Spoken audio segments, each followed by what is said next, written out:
Jesus. All right. This is King Bucho. Welcome to BDA Boxing, the boxing debate arena. Today is the inaugural Stu show, where Stu becomes the star, where Stu takes phone calls. So this should be an interesting show because I'm expecting some weirdos to start calling. All right, Yeah, there's I a mean, bit of it was yeah. either me. It was either me take over tonight or no shows because Butcho's flagging a bit. He said he was tired, so I stepped forward so you guys could have some content. Do you know what I mean? Yeah, I'll be here. I just can't talk a lot, and I'm a bit tired. Anyways, long story. Um, so yeah, Stu, welcome to the show. Uh, what do you want to talk about? Well, there's a few things I want to talk about. There's obviously the Golovkin performance. I didn't get a chance to say my piece on that. There's Mhm. this circus that Amir Khan's involved in. There's the Warrington Kid Galahad fight. That's next week. I want to talk about this Billy Joe Saunders thing, with the Golovkin. Does he fight Golovkin or Callum Smith? So, and I just want to hear what you guys got to say in the chat. And obviously, if you want to ring in, Butcher will give you the number and we'll take it from there. But yeah, it's just, I thought we'd do something to do in it. I thought we'd do a show. It's better than not doing one. So let's just see how it goes. Absolutely, absolutely. All right. So I'm gonna set up the phone lines, and I'm gonna promote the show on Twitter as well, which I haven't done. So I don't know if you wanna read some of the comments and give us your take on Golovkin and Steve Rolls.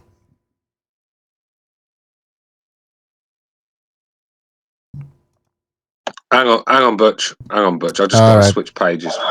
Right. So I'll give you my 2 cents on Golovkin in a minute. Let me read some comments. Jason Bourne says the Stuart Little show. This should be fun. I mean, yeah, of course, it's always fun when I'm around, Jason. You should know that. And about time Jason Bourne rang in. He's got plenty to say in the chat. I'd like to hear what he has to say on the phone. I mean, I actually do like Jason deep down. So yeah, it'd be nice for him to call in and whoever wants to ring in, get the number off Butcho. Box is in the chat. God save the Queen. Stu, that's what he said. We've got McGregor and Unraveled Boxing, who did a video on Boxing Live the other night. The other channel we got, what's it called? BDA Boxing Live. Um, McGregor did a channel about Anthony Joshua, a video, sorry, not a show, about Anthony Joshua. So that's a very good video. So go and watch that. But yeah, I mean, Golovkin fought the weekend. I didn't stay up to watch it. It never really filled me with enthusiasm. So I did manage to catch the highlights the next day, and I did see the fight, and you know, I don't know if it was Golovkin of old. I don't know if I see anything different in Golovkin. Just the same old Golovkin to me. Very explosive puncher, a monster. Anyway, let's be real, he is, and a very dangerous man. But he got hit quite a lot with straight punches. The straight punches from Rolls were tagging Golovkin up all night. I just think Golovkin slowed down a little bit, and I think that's why he's struggling to get out of the way of these shots at the moment. Before when he was in his prime, he was getting out of the way. He was getting hit still. He's always been hit. He's the sort of guy who's always going to get hit. But when he was in his prime, he was getting out of the way of a lot of these shots. But recently he's not been, and he's been getting tagged up. And like Steve Rolls was landing quite a few shots on him, which is quite alarming for the Canelo rematch. You know, I just think with Canelo, he seems to be getting better every fight. The speed of Canelo and the accuracy of Canelo. I just think Golovkin has just got to bring something a bit different in the third fight if they fight. And I don't know if I saw that. I mean, let's give it time with Jonathan Banks. But what I did like about Golovkin, he started bringing back that strange punch that he can. He sort of loops it up with as a stiff arm, and he just loops it up and cracks him on the top of the skull, sort of thing, and all sorts of things start to happen. I mean, it's slow when he's throwing it. I mean, there's no snap, and there's no speed behind it. But when he lands, them punches do a lot of damage. And he started throwing them again, and Steve Rolls was in all sorts of bother when they started landing, and it was a devastating KO. But I thought Rolls did well. I thought he came to win, and that's all you can ask from an underdog, a guy that comes to win. So yeah, that's basically my 2 cents on the Golovkin fight. I expected this to happen. I expected it to happen. I mean, I never once did I think that Steve Rolls was going to pull off a upset. Let's just say that. But yeah, we got Bay Area. Oh, Bay Area's decided to put the Mexican flag in his profile pic. I mean, this guy, he's loving the moment at the since Andy Ruiz got the title. He's been loving the moment, shall we say? Can't wait to see Joshua get them belts back, man, because he's the first guy I'm going after. We've got Box in the chat. Saint Brit. Nice one, Saint Brit. He's a regular. Apology, get on there and help Stu out. Apology, he's always welcome to help me out. Apology. But he's in the gym, isn't he? Greasing up his 6-pack. Just looking in the mirror. One of them was, yeah, looking good, feeling good. One of them. Catch Nello's in the chat. He says Bay Area Stu's nemesis.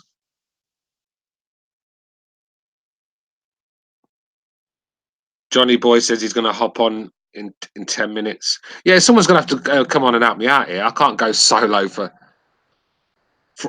forever. I need some help here, guys. And I don't want to start talking about all the topics in the first 10 minutes because we'll have nothing to talk about.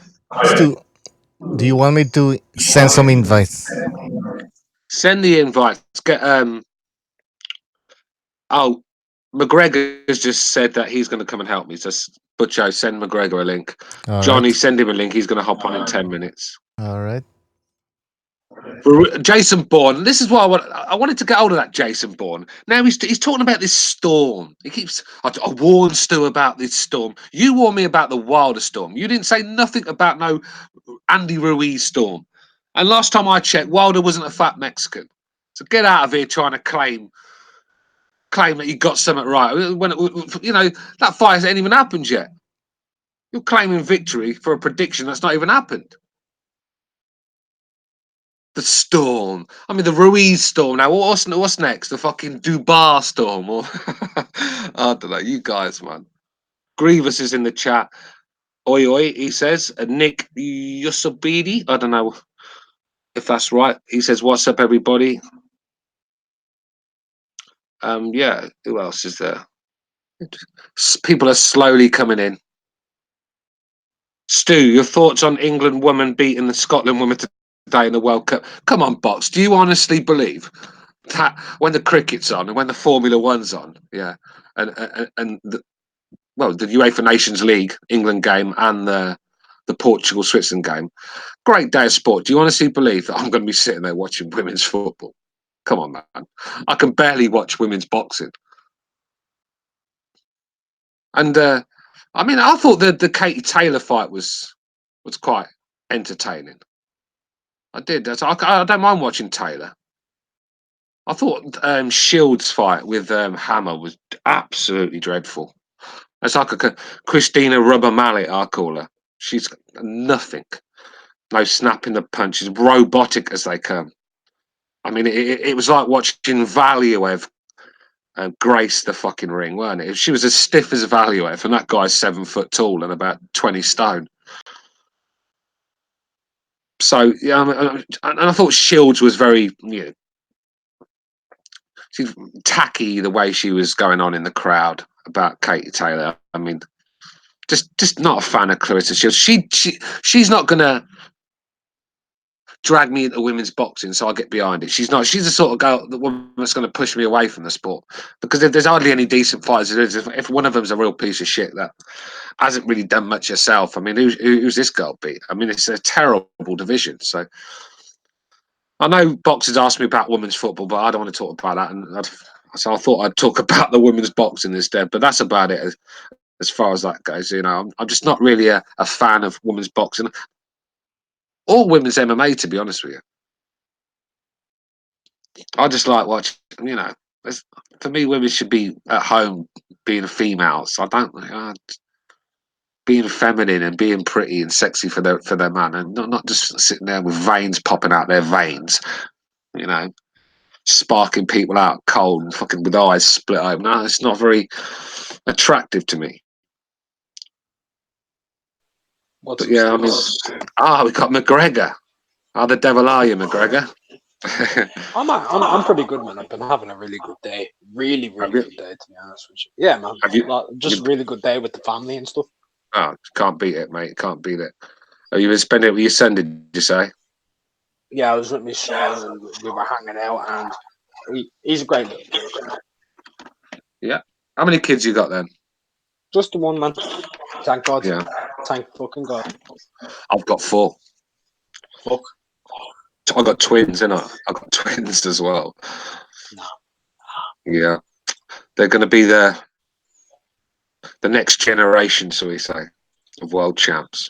I want to make sure of that. My kids won't be playing with dolls, and so after these boys, little boys you see these days with these fucking lefties giving them dolls to play with. That won't be my sons. They'll have the mitts on as soon as as soon as they can throw a half decent punch, mate. They're going to be having gloves and they'll be hitting the mitts and all sorts. But Well, no, my son's 4 and I have him on the pads already, man. yeah, no, I don't even. I won't even do it to get my sons into boxing and so they go and make loads of money for me. Just so they can defend themselves, because it's a violent world out there, and you've got to be able to defend yourself. I mean, you can get hurt in a fight, seriously hurt.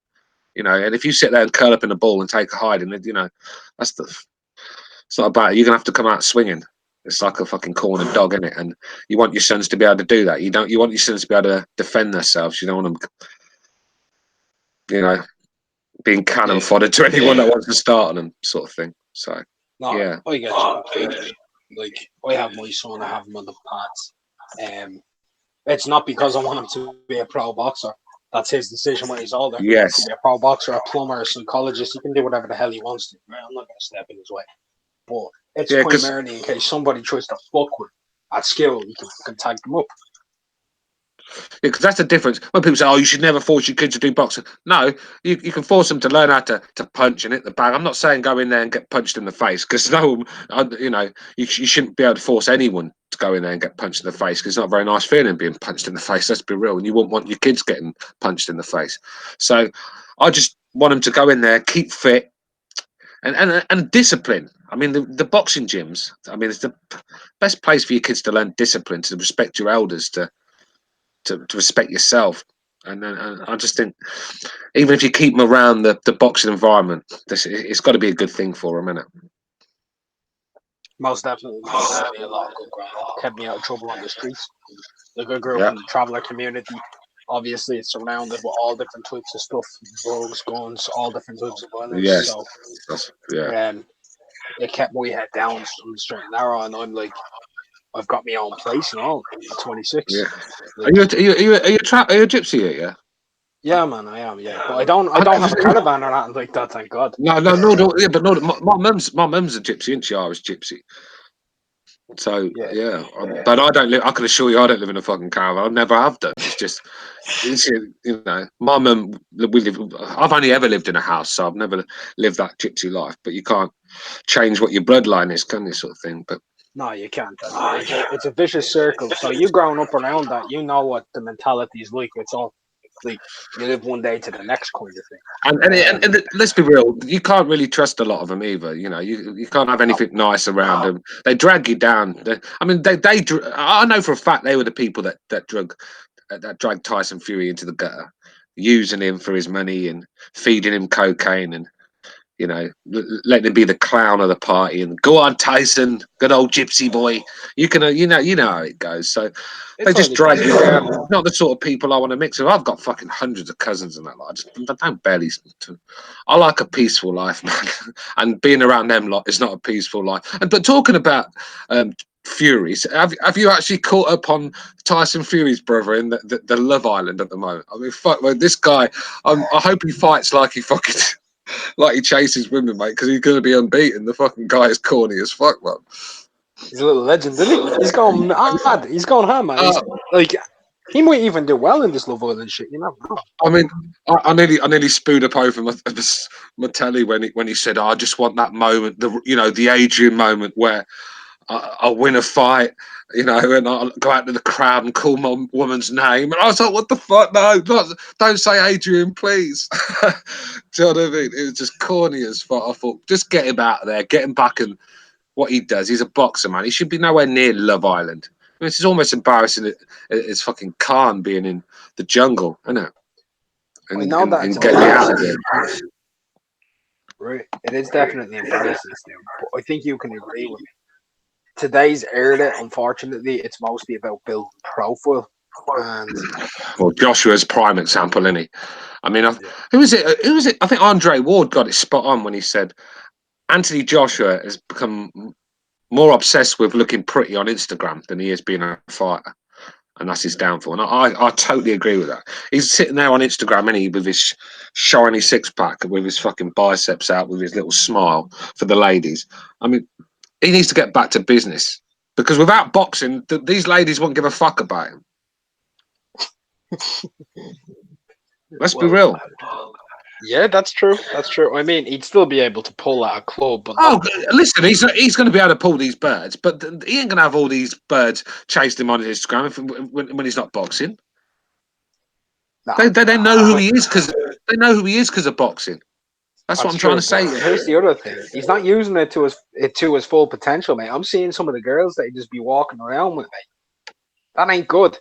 When you're worth that amount of money, and you're meant to be essentially the pretty boy of the entire sport, you're 6'6", muscular, Adonis-looking god, and you're walking around with these absolute trolls. I'm pulling better boards than Anthony Joshua. That's a shame.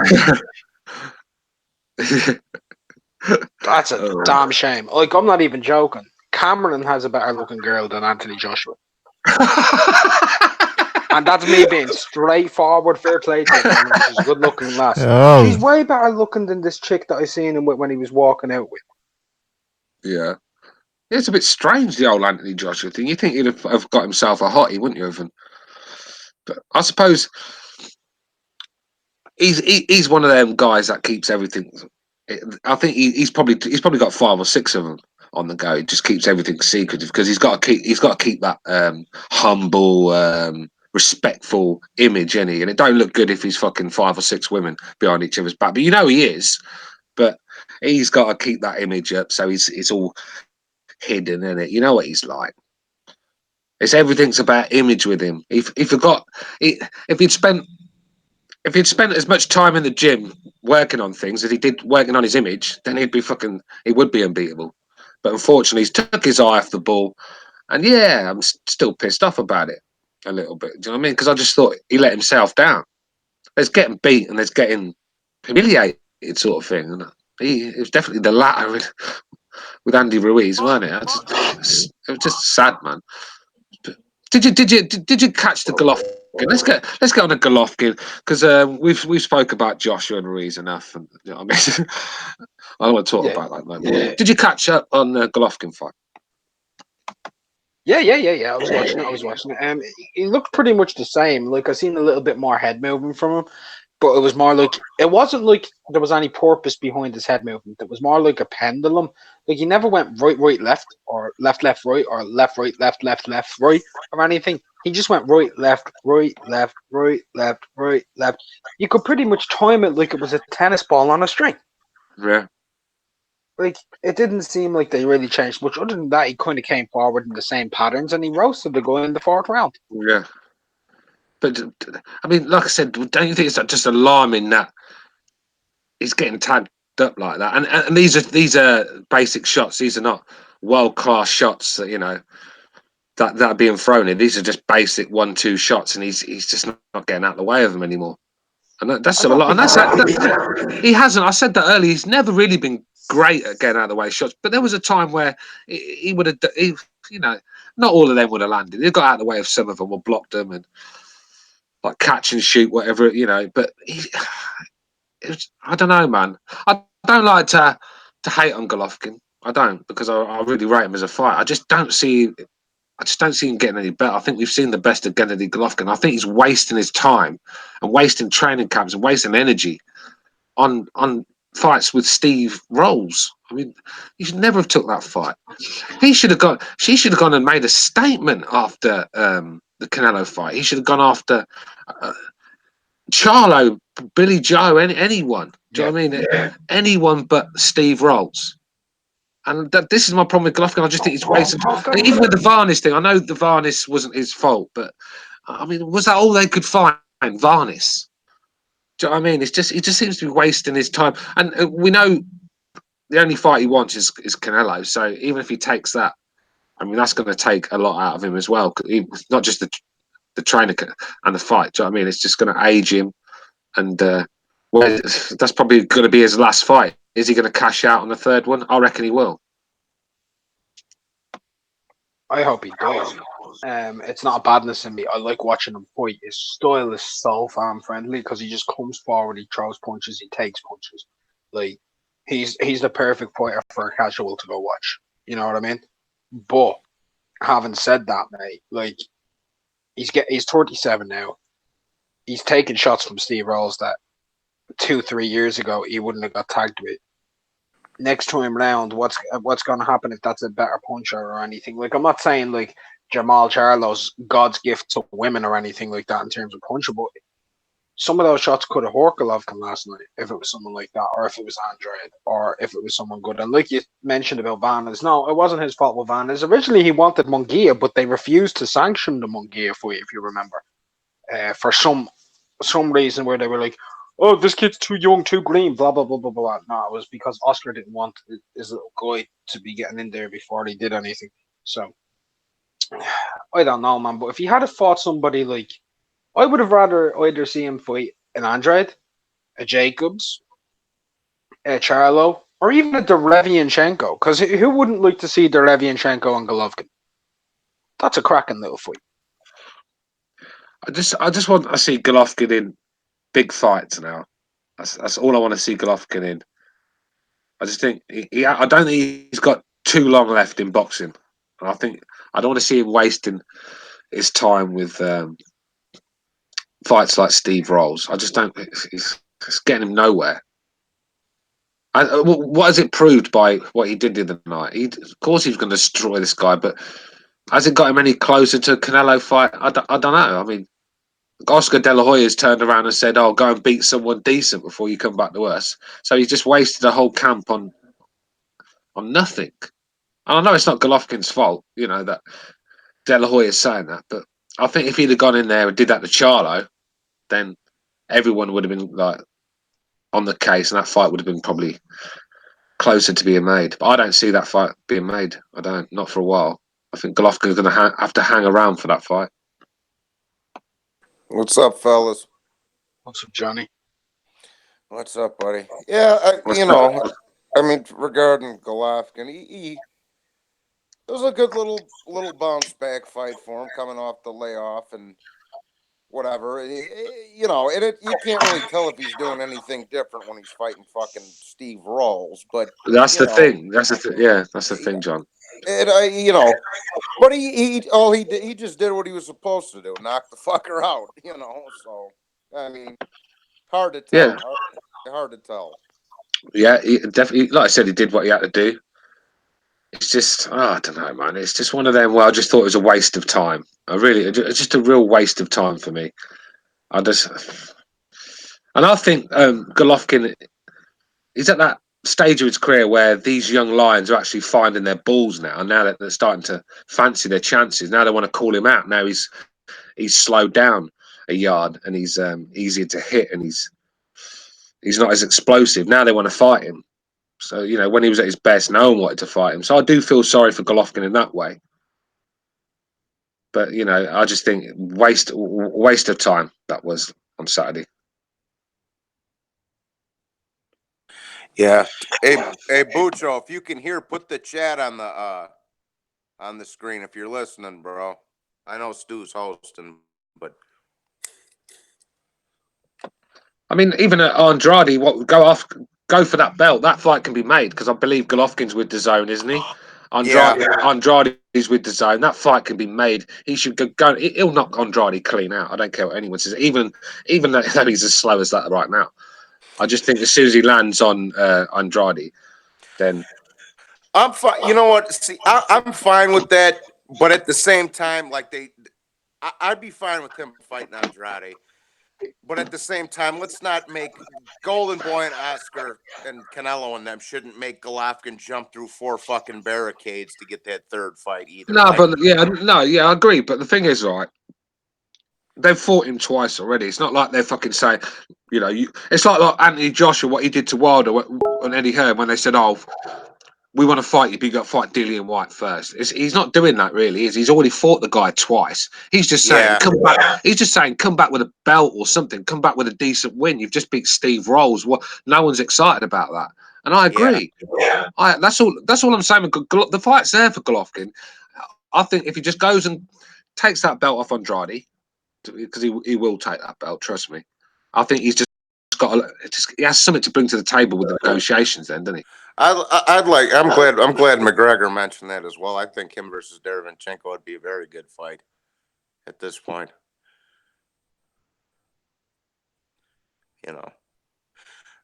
We've got Cameron in the chat or the hangout, shall I say? Cameron, what are you saying, brother? What's going on, man? How you doing?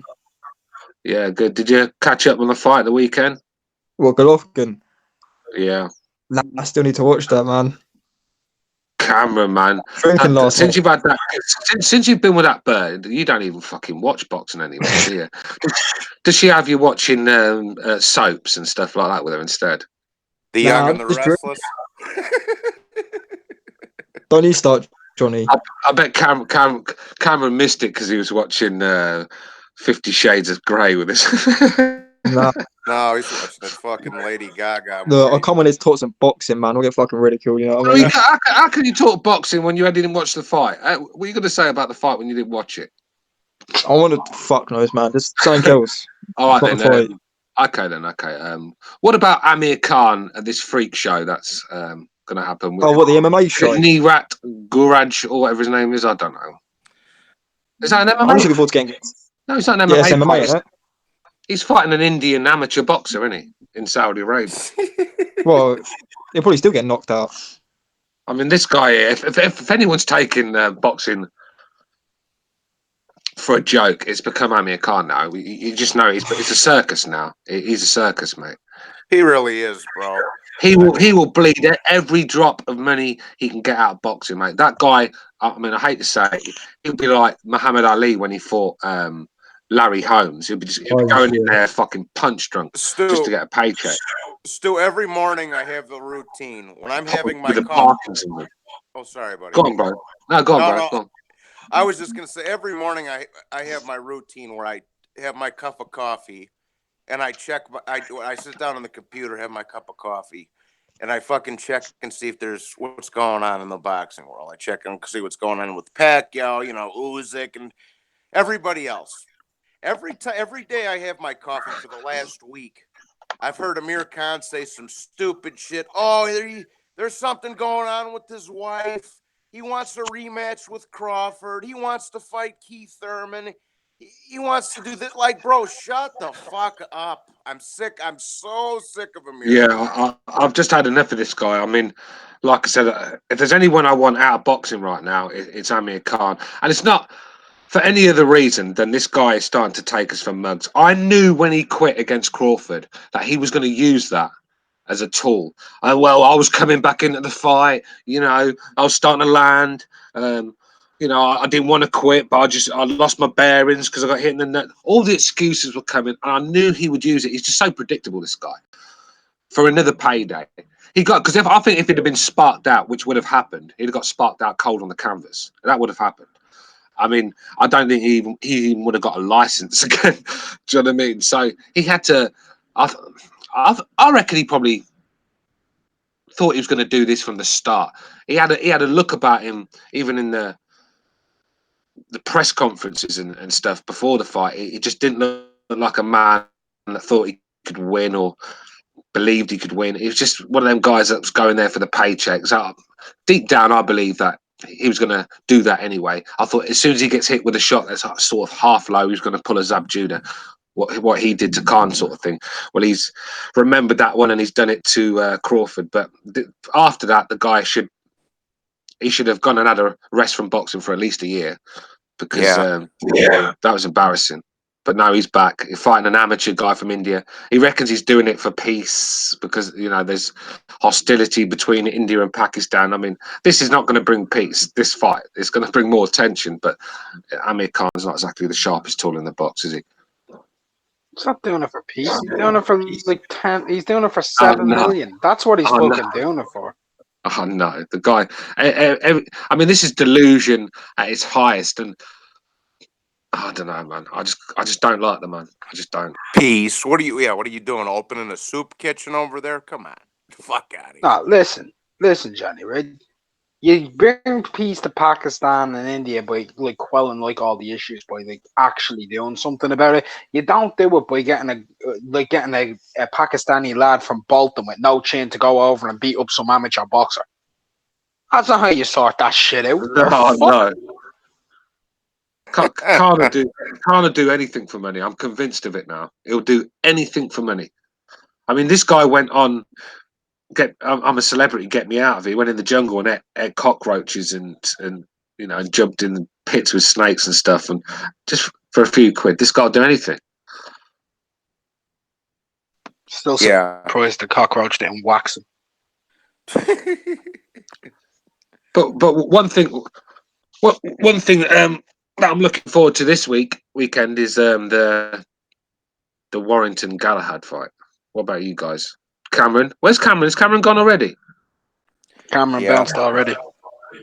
He's been doing that a lot lately. He'll come on for 30 seconds and dip. Yeah. I don't know what the hell's gotten into him. I don't. He's doing that to show the picture of him with his girlfriend to let everybody know. Yeah, just to remind us all, innit? Oh, I've been on for a while. I better go on and remind the lads what my bird looks like. We got to go to Bed Bath and Beyond. Sorry. No, we're just joking. I think Cameron's it's all fun and games, Cam. I'm just giving you. We're only winding you up, Cameron. Yeah. But yeah, Warrington Galahad. Any of you guys interested in that? Oh yeah, Absolutely. It's a good fight. I watched the BT face off. It was fucking boring, man. I just couldn't. Boring. I tell you, I've lost my energy for boxing, my excitement for it. If you get what I'm saying, I need to get it back. Yeah, it's shitty era. It's a shitty era.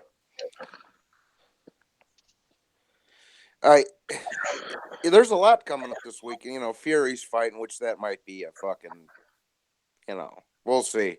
But yeah, Fury's fighting Augustus Gloop in a fucking golden ticket match, man.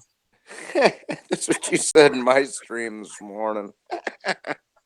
He's fighting Augustus Gloop. Anthony Joshua got beat the fuck up by he got beat the fuck up by a Teletubby or the kid from Up, whatever you want to call him. And now what's his face? And Wilder's going to be fighting against a guy who's like his prom team was fucking fire. Like, yeah, this is the top of the heavyweight division. I've got no excitement. I even forgot, didn't I? I mentioned Warrington Galahad. I forgot all about Fury. That's how much interest I have in that fight. I've not watched it. No press conference. I've not watched one press conference, one face-off, anything. I don't even know what this fucking Schwartz guy looks like, man. So I just don't. I'm not interested anymore. I'm not going to put up with this shit. I've been watching this sport for so long, and all I see is fucking mismatches all the time. Yeah, that's all I see, man. I'm sick of it. I just lost that excitement for the sport that I used to have. I used to stay up and watch all sorts of boxing and sit through hours on end on YouTube watching vids and fights. I just don't do that anymore. I've lost that spark. I need a couple of world class fights to bring it back. Yeah. I agree, man. Like Johnny summed up boxing unintentionally this week for me when he said he's looking forward to the Oscar Rivas fight again against the kid and Golovkin fighting against Steve Rolls because this is the reasons why. He likes Oscar Rivas, and he wants to watch him fight, and he wants to see how Golovkin will look against Steve Rolls. That's literally the reason he was looking forward to those fights. Not because they're good fights, just because he wants to see how the guys are going to win. Yeah, it's not like they're good fights. I just want to, see what they're looking like I say. Yeah. Yeah. I said Warrington Galahad. Warrington Galahad looks like the best fight of the weekend. I'm not sure what to think of Galahad because I've never. He seems to be in third gear every time I see him. He never seems to just cruising along at his own pace. It's because obviously the guys he's fighting are not that good, but he's cruising along at his own pace. Not very active. Just very Brendan Ingle like, and it's definitely you can tell he's from that gym the way he fights. And I don't know if he's going to have enough for Warrington because I think you've got to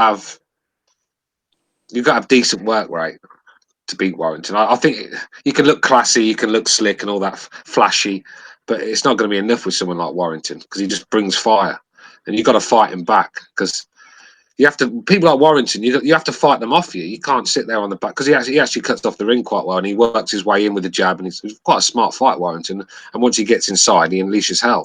So you have to fight him off you. You have to get his respect, catch him when he's coming in. And I don't know if Galahad's got that power. I don't know if Galahad's got the work rate. I just don't know. I just don't know enough about Galahad because you never know about a fight until he steps up to real world class level. What do you think, McGregor? I think he's got fast feet, right? He does have very fast feet. He's able to move around. But his stamina tank recently has started to cage since he's come off of the whole being spiked by his brother saga. That's what we call it, the old petulance. But the main thing about Galahad is I think he's chinny. He doesn't like being hit. When he gets hit, he recoils, man. He recoils with horror. It's like a mouse being stepped on. Like you step on his tail and you just kick it in the head. It's like, fucking hell, what are you doing? And the problem with that is I can see him winning the first 2 or 3 rounds just because he's so negative, going backwards. But Warrington's pressure will toll. He doesn't have a great gas tank, and he's gonna. I think he'll. It's weird to say this because Warrington isn't really a knockout artist. He could either stop him late through accumulation, or it's going to be a unanimous points win. Yeah. See, the thing about Warrington, to beat him, you've got to have a big height yourself because he'll take yours from you in no time. And I just find with Galahad, I think he's that sort of fighter. I think even with Cal Brook, when you saw him put under pressure, he sort of folds, doesn't he? He falls to pieces, and I think we could see the same with Galahad. He's never shown me that he could grit his teeth and go to war. I mean, Frampton's known for gritting his teeth and biting on the gum shield and going to war, but even he was getting beat up when he was doing that. I mean, he didn't win anything. No part of that fight did Frampton win. He lost everything. The jab battle, he lost the inside game, everything. He was getting hurt more. Sorry, Johnny. No. I was just gonna say I'd really like to see Valdez and Warrington fight. Oh, brilliant fight! That's an absolute brilliant. Yeah, that's a brilliant fight. That. Yeah, I just want to jump in. Who's not winning that way? Go on, McGregor. Go on. Someone in the chat, Sin Amiosa, says Ohio from the land of the number 1 pound for pound at Niue. LOL Niue versus Triple G. Good day, fellas, with the super chat. Looks like a 5 pound super chat. Yeah, and he wants us. Did he say he wants to see a Niue Triple G? Yeah, if you're a Niue fan, you don't want to see that. Trust me. He probably Valdez and Warrington. Very good fight. I mean, that's a tough. That'd be a war. That will. That is going to be. That has got fight of the year written all over it. I agree. That and both guys throw a lot of punches. Both guys like to fight. Like, yeah. I really hope they can get that fight made. because Warrington Quigg was, for me, I think that was fight of the year when that fight was, man, it was a brilliant fight. That fight. Did you watch that Warrington? Not Warrington. Valdez Quigg. Did you watch? I had that fight of the year too, Stu. I didn't have a problem with Canelo and Triple G2 getting it because that was a great fight as well. But for me, it was Valdez and Quigg. I thought that was a great fight. I mean, you only have to see the state of the two guys afterwards. I mean, Quigg's nose. Scott Quigg looked like someone from Star Trek. Honestly, his nose was. He looked like his forehead was. He looked like Klingon. I know Valdez's jaw was broken a couple of places, I believe. I mean, it was just a real tough fight, a war that was, and for me, that won it. I thought it was a much better fight than Canelo Golovkin. Yeah, that was fight of the year for me too last year. Absolutely, I thought so. I thought the same.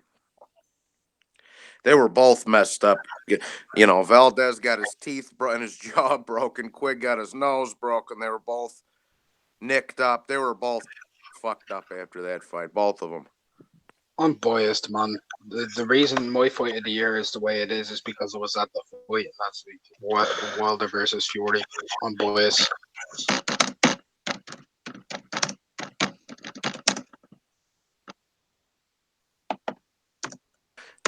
That was a good fight, but it was pretty much a boxing lesson by Fury as far as I'm concerned. But it just had great moments. Yeah, it had good moments though, for sure. Yeah.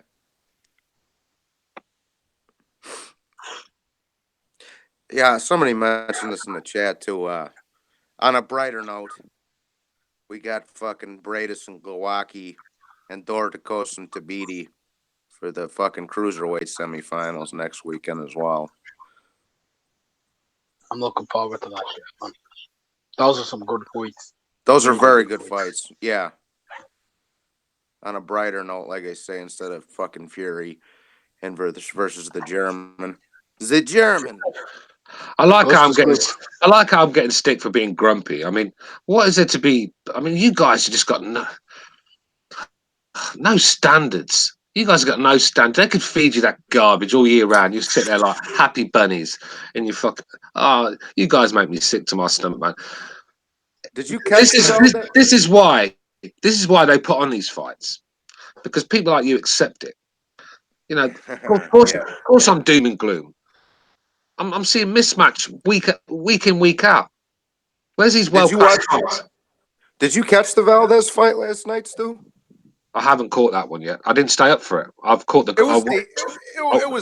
It was decent. Nothing to write home to Mama about, but it was worth the watch, though. Yeah, no, that's one I need to catch up on. Obviously, I wasn't going to stay up for that one. It was too late, and it's just not a fight I was excited about. I mean, that's what I'm saying. I just can't. I'm sorry if you want me to go around being happy-go-lucky. I can't be like that when I'm getting fed this shit, and that's what it is. It's absolute swill, man. Like, it's kind of depressing to me to be 26 years old and like I'm reading from history books to find entertainment in the sport rather than the fights giving it to me. You know what I mean? Canelo versus Jacobs, disappointing. Really disappointing. And Triple G's fighting Steve Hamrose. Like, what else? Valdez against Sanchez. Yeah, Johnny, it was an alright fight, but it was still kind of one-sided. Let's be real. Yeah. It was okay. Even the Callum Smith fight. I mean, he's telling me they couldn't find anyone better than then done. I mean, it's like they went to the bottom of the pile and dragged him out of there, because they certainly weren't looking at the top. They took a guy in Dam who, between Quillen and Lemieux, had been on the canvas 10 times. Yeah. And put him in there with a 6'4" guy who hydrates up to 185 pounds super middleweight Ring Magazine champion. Yeah. The fuck is that shit? Exactly. But these guys, I mean, they're happy about that, aren't they? They're entertained. I'm not. No standards. That's the problem. No standards in the boxing community. And now feed them crumbs, and they'll have their hand out like Oliver Twist. Good. Feed the birds, man. Tuppence a bag. You know what I mean? That's proper stuff. Like it's kind of crazy though, because like now Smith's talking Canelo, and everyone's like, Smith should fight Canelo. Look, if Smith's talking about having like people in different weight divisions, have him call out the Mitri Bivol or Kovalev. You know, someone his own fucking size. Have him move up to 200 pounds or some shit, and have a fight with Glavatsky. That shit I'll enjoy. I don't want to Yeah. see him fucking fighting a fucking souped up super welterweight. Yeah. Yeah, I agree. I mean, I want to see Benavides, Callum Smith, just for me against Bay Area. It's not going to see that one to me. That's not going to be Smith v Benavides. That's going to be me versus Bay Area, and that's going to be very personal to me. I mean, that is one fight that I will be getting emotionally involved in, just to see the. Well, I'm not going to see the look on Bay Area's face because he hides it, but I'm sure that's the one that I'm really looking forward to. I'm sure that's the one that's going to shut Bay Area up. And if someone beats Canelo, obviously as well. And if not, hopefully they make they see this is the problem with the PBC. They got all that shit over all these guys over there, and nobody fucking fights nobody. Plant should be fighting Benavides. They both got belts. They're both in the same weight classes, and they're both with the same fucking promoter, and it still doesn't get made. I am hearing rumors, by the way. I'm just hearing rumors that take this what you want. That Frank Warren said, so take this with a grain of salt, if you will, that he sent a contract for Billy Joe Saunders and Callum Smith to have a unification. Yeah. I think Billy Joe Saunders gets knocked out in that. I think that's just a fight that Billy Joe Saunders... Billy Joe Saunders... You're going to need more than just power to beat Billy Joe Saunders. And I think Callum Smith has that. Very technical with his shots. It's very snappy as well with his shot. And I just think with the range as well, Billy Joe's not going to be able to outbox Callum Smith like he did David Lemieux. It's going to be a very hard night's work for him. I think he's going to walk onto one of them big shots. I really do. I think Billy Joe Saunders gets knocked out if he takes on Callum Smith. What about you guys? Did he get hold of a belt, Billy Joe Saunders? Yeah, it's WBO. Because Zerdo moved up, he got to fight. Who was it? He got to fight Shifa Isafi or something like that.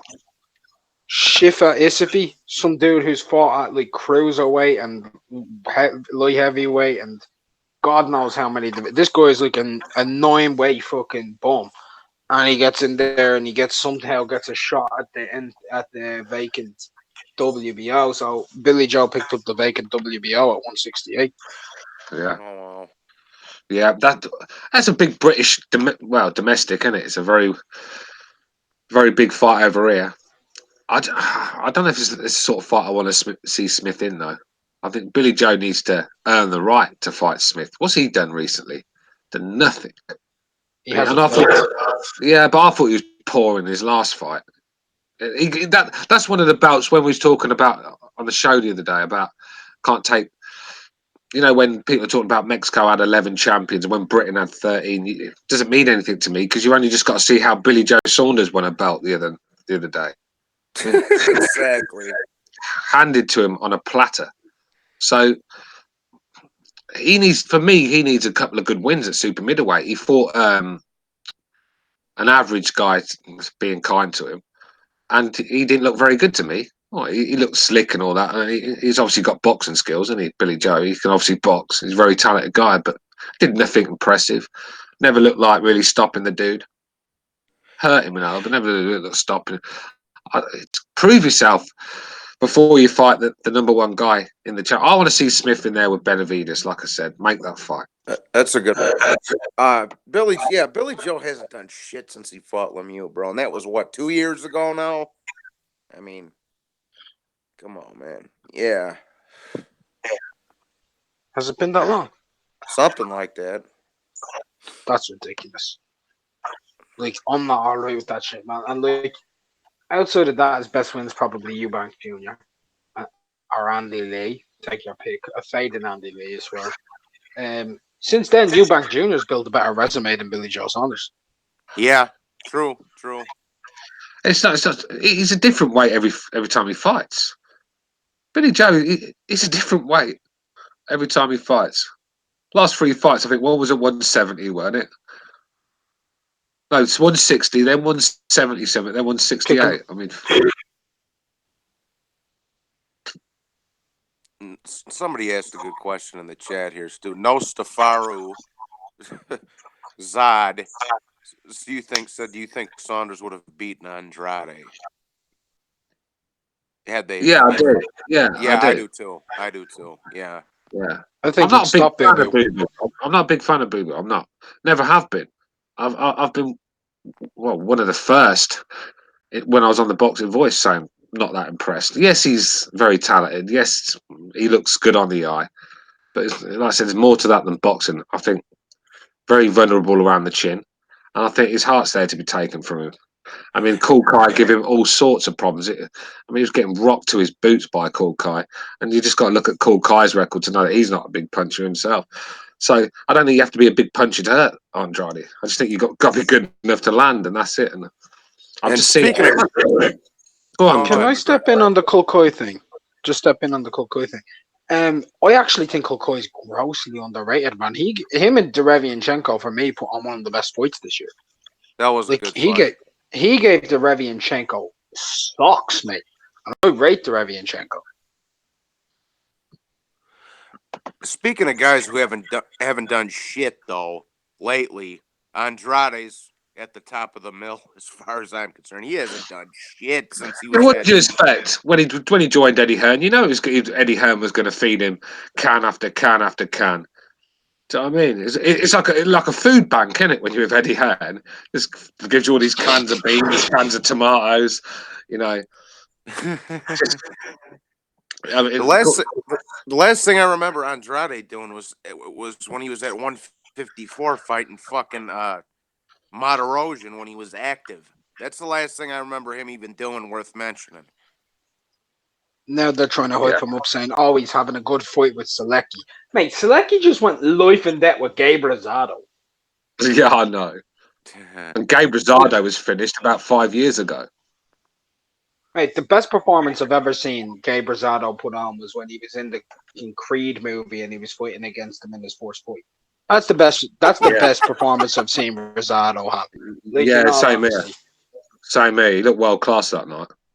I do like Rosado though. Like he's actually a decent boxer, but he's not a world level guy, and he's not anymore nowhere near. And for this guy to give Selecki absolute socks, and now Selecki's going in there with Andrade, it shows you how they're trying to hype it.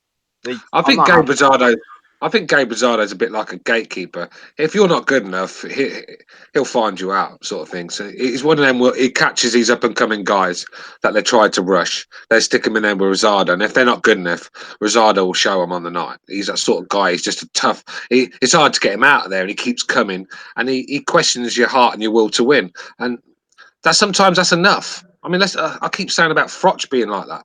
Froch had a good jab, a nice straight right hand, but he didn't really have nothing good about what he did. His footwork, his balance was horrible.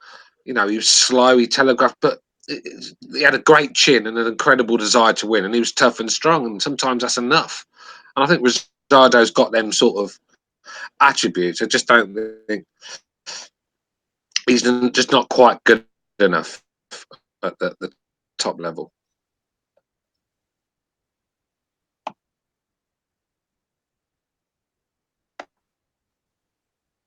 Hello, did I say something wrong or something? Hello?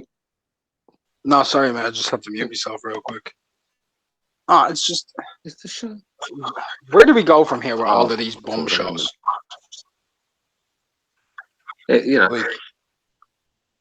What do we have to do to get a good fight? Who do we have to talk to about getting a good fight? Like an even matchup, two guys on the same level still. Yeah, I mean, people in the chat saying about, oh well, Ruiz Joshua was a good fight, but I don't think that was billed to be a good fight. That was like I mean, everyone thought that was going to be an early night for Joshua. We all did, sort of thing. It just turned out that way, that it was obviously a good fight. But even I don't think that was made as a 50-50 fight. That's my point. Do you know what I mean? If that Wilder fight was made, then fair enough. That's made as a 50. I just don't think we're seeing that at the moment. Look, these champions need to Most step up. definitely, man. Like, here, look, there's all these different divisions, right? We've got Tank is fighting against some kid no one's ever heard of. He should be fighting Miguel Berchelt. That's a good fight. We'll all watch it, right? Fucking, what else is there out there? If Joshua was meant to be fighting Ruiz, most people didn't even fucking watch it. They found out about it or they listened into it. And the main reason why is because they thought Joshua was going to walk through it. So many people woke up the next morning saying, oh my God, why didn't I? Blah, blah, blah, blah, blah. You've Fury fighting against Tom Schwartz. You've Wilder fighting against Old Man Luis Ortiz again, the rematch nobody wants. You've got fucking Bivol having Bivol's last fight was against Jean Pascal, and Pascal's now fighting Marcus Brown, who just beat Badou Jack. It's all the same fucking shit. Hey, Stu. Yeah, I know. Stu. Dillian White's fighting Oscar Rivas. No, Rivas is all right, but wasn't Rivas losing to Jennings before? Yeah, go on. Stu, you have a phone. Oh shit! Sorry. Yeah, go on, Butch. You have a phone call. So 929, you're on the air. 929. Okay, go on. Hey, thanks for taking my call. Yeah, go I ahead. just wanted to ask you a couple of questions. Okay. Go ahead. I didn't see the Steve Rolls and Triple G fight. Go ahead. Yesterday. I showed no interest in it. I thought it was another, sparring match. If people are gonna, if Triple G is gonna draw subscribers to the zone, and I don't see him fighting Canelo anytime soon, because you know how Canelo is. Who should his next opponent be? And I wanted to ask another, and I wanted to ask you a Chelsea question. Now that Eden Hazard has left Chelsea, who do you think is the next star there that can step up and match the quality of his play?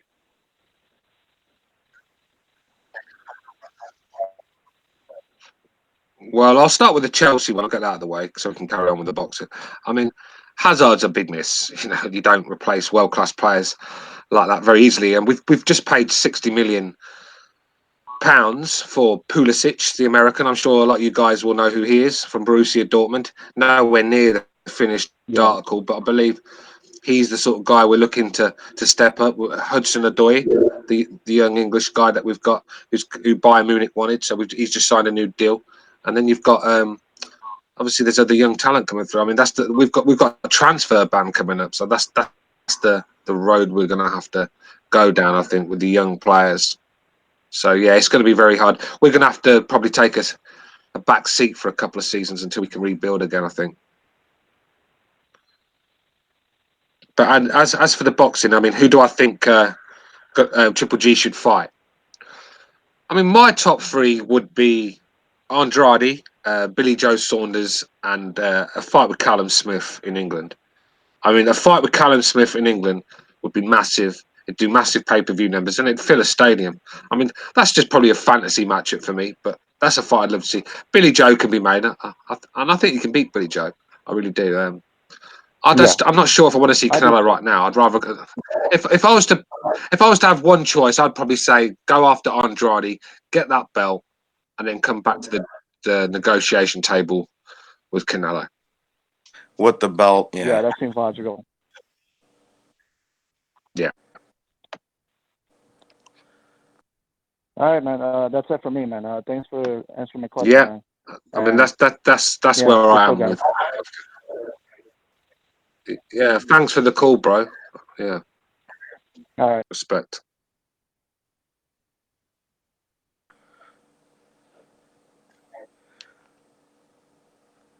Who called in, Stu?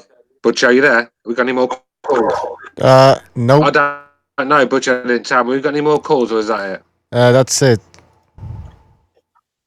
I mean, I want no smoke. Keep saying why do I have a I want no smokes. It keeps saying I have a depressive aura about my voice. It's actually 11:30 at night. I'm actually tired.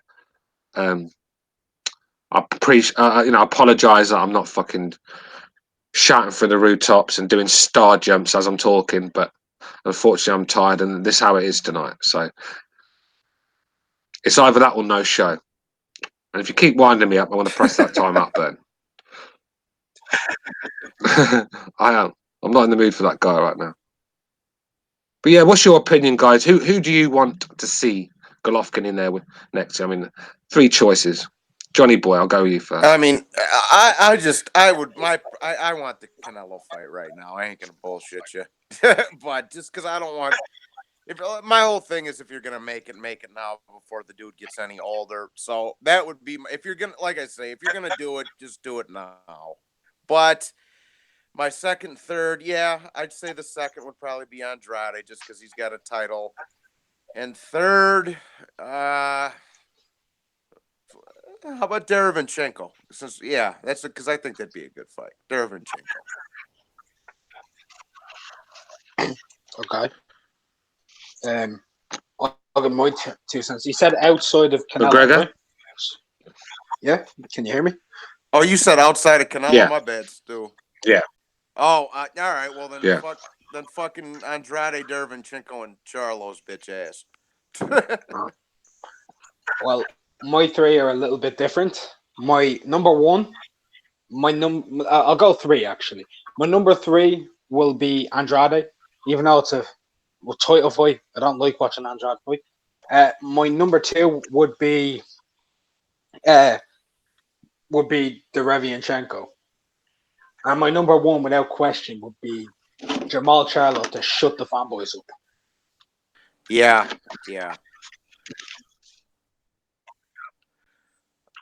I'd probably have that order now that you mentioned it. McGregor to be. I mean, I think Charlo's actually called him out. Charlo wants to fight. If I was Golovkin, I'd take that fight. Hang on.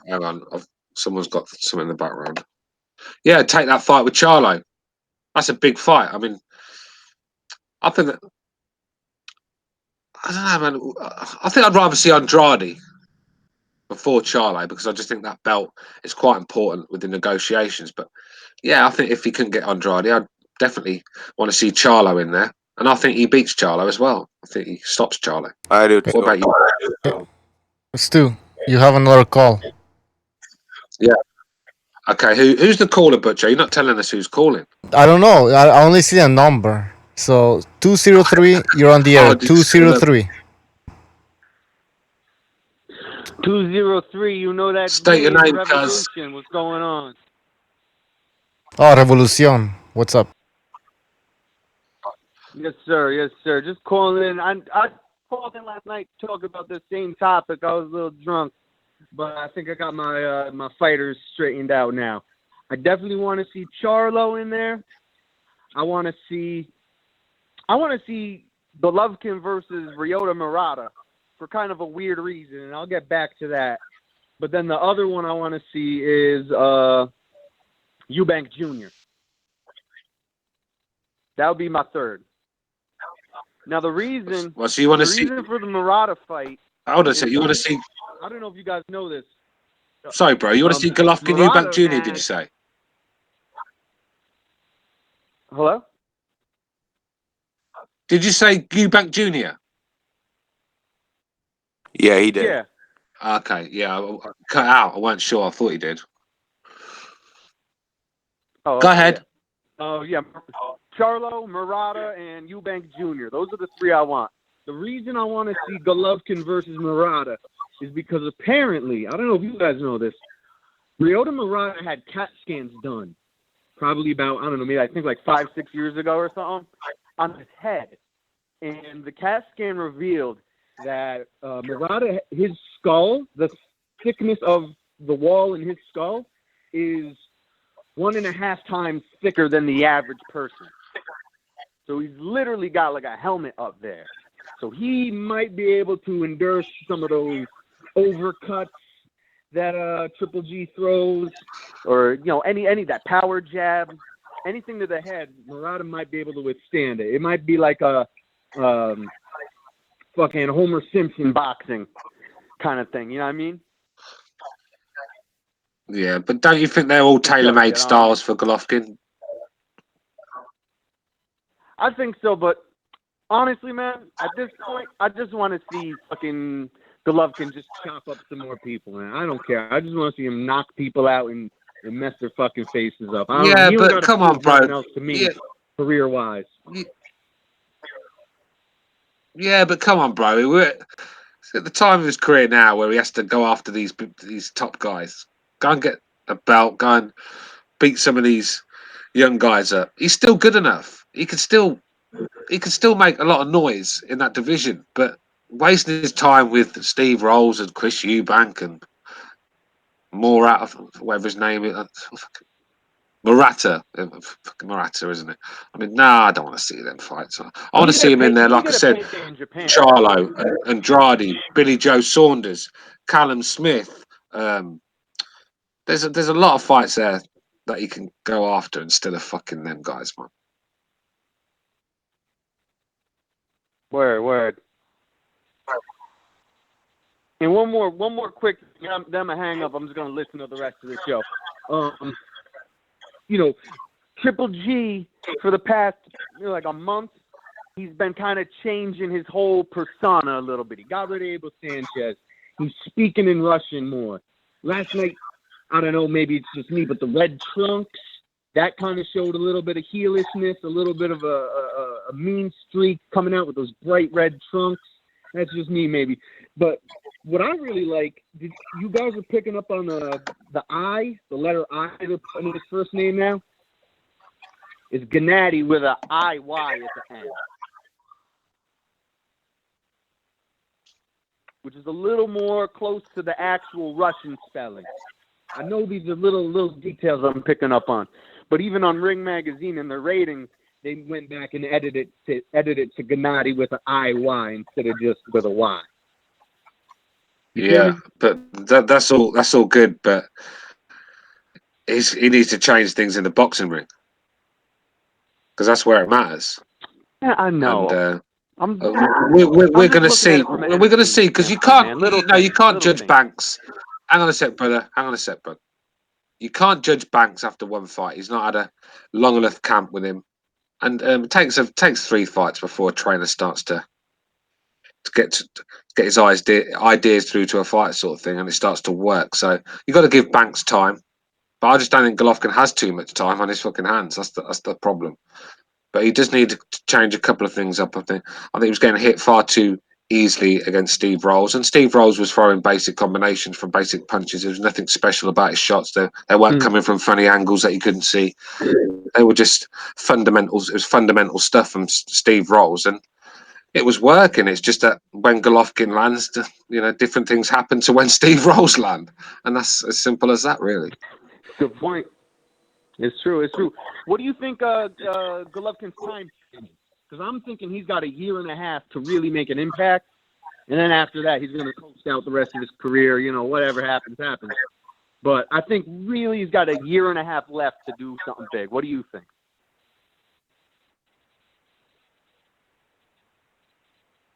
Sorry, say that again. I'm struggling to hear you. I said, what do you think the time frame is? How much time do you think Golovkin has? I say he's got about a year and a half left to build up. And get a couple of years. After that, a couple of years at most. Yeah, a couple of years, 2-3 years at most. Okay. He's got to get a move on, hasn't he? He's got to get a move on. Yeah, but yeah, that's like a go on, Johnny. Go on. Month club, No, I was just gonna say beat up some motherfuckers, get some tune-ups in. But anyway, I'm gonna get off now, guys. All right, Revolution, have a good one, bro. Peace, y'all. But to add to that, what Revolution was saying, he's only got a year and some change left of 2 years. Well, he signed that 6-fight deal with the Zone. That was the first one last night. So he's got 5 more fights. He's got 5 more fights on the contract. I'm guessing he's just going to ride out the storm and finish his career there. You know what I'm saying? Yeah. One thing I wanted to say, right? No offense to Revolution or whatever. You can't. No, I'm not accepting him pointing Murata. If that shit happens, I'll go haywire. Because Murata got pieced up in his last fight for Rob Brown. And he lost to Hassan and Dam. I know he revenged it, but he lost to Hassan and Dam. Like, nah. Eubank Jr., yeah, mate. Spot on. What was the other one that he said? I don't remember, but I didn't have any qualms with it. But Murata, no. This is just no. I forgot what the other one was, McGregor. But nah, I'm not okay with Murata. I'd rather see Rob Brandon there. Yeah, I really would. Yeah, Bay Area just said that in the chat. I'm fine with him fighting Rob Brandt. Rob Brandt likes to fight too. I'm good with that. I'd be good with that, to be honest with you. Yeah, because he comes to fight. It's an interesting fight. I'd like to see Eubank Jr. in there because he's got a chin. We all know he's got a chin and he has some crack and he's got speed. That's if Eubank wants to come back down to 160, of course. But nah, mate, Murata, that's a no go for me. I'm gonna have to agree. Yeah, Murata. Nah, I'm good. Yeah, the other two I'm fine with, but no Murata. Yeah. Real fast. Precise is in the chat. He's saying, when did Murata lose to Ndam? He lost to Ndam in 2017 before beating him in the rematch. He lost via split decision, but it was actually a little bit wider. Like one judge had it like 117, 110 for Murata, but the other two had it 116, 111, 115, 112 for Ndam. And I think it was closer to 116, 111 Ndam. A lot of people couldn't have felt that way too. There was a one-judge score robbery. That was really a unanimous decision to Ndam. He actually skilled the shit out of Murata in that fight.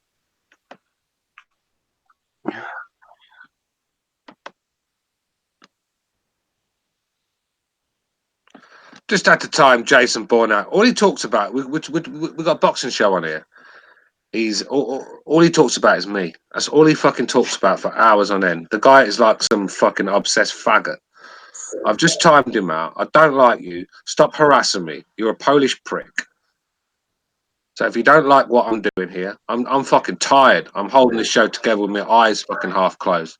I need help here. The guys are giving me help. If you don't like it, get the fuck gone. Because you bring nothing to this show anyway. You're an absolute.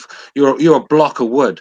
You could carve a fucking rocking horse out of Jason Bourne. He's an absolute fucking block of wood. All he does is talk about me. He needs to go and get yourself some pussy, you weirdo. What happened? What did he say?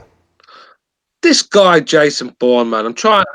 I'm just trying here. I'm fucking. My eyes are like pissed holes in the snow. I'm tired because I've actually got a fucking job. I know that bumman. He just fucking sits at home, doesn't he, and fucking crack off somewhere, fucking smoking weed all day, watching BDA videos. So that guy's got no fucking life. But guess what? I've got kids. I've got a job. I'm fucking tired. I'm holding a show together for the guys, and I've got this cunt for 2 hours in the chat calling me names. So I've timed his ass out, and when I see him again, I'm timing him out again. So carry on, boys. Help me out here, innit? Trying to hold a show together on my own. Come on, boys. Bring some topics up.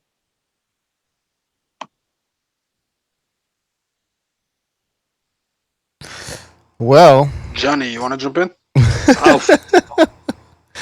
what's in the boxing world? Real fucking bundle of joy, you lot. I'm the patsy here. I'm the fucking patsy. But yeah, I mean, yeah, I want no smoke, says Stuart. Quick to time out, little. Yeah, I am quick to time out, little. I am. That's why you should be very careful, because I'm very quick to time your ass out, and I will time it out. I'm not here to be abused by fucking lowlifes, so just get that very straight. Let's talk some boxing, boys. Come on. Right, Stu. Since you've avoided it for so long, I'm gonna make you talk about it. Okay. Fury and Schwartz. Oh God, fuck's sake. I'm gonna make you talk about it. Look, it's happening. First of all, it's in Vegas, right? What's your opinion on Augustus Gloop fighting the fat cat man cokehead in Vegas?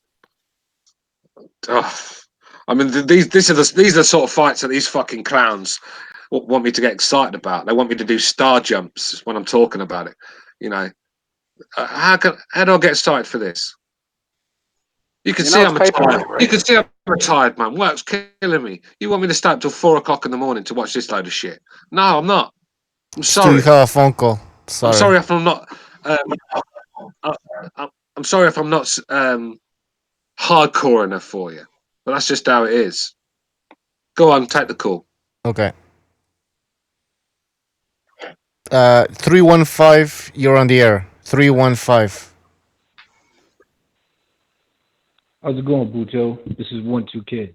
What's I up? wanted to holler at Stu.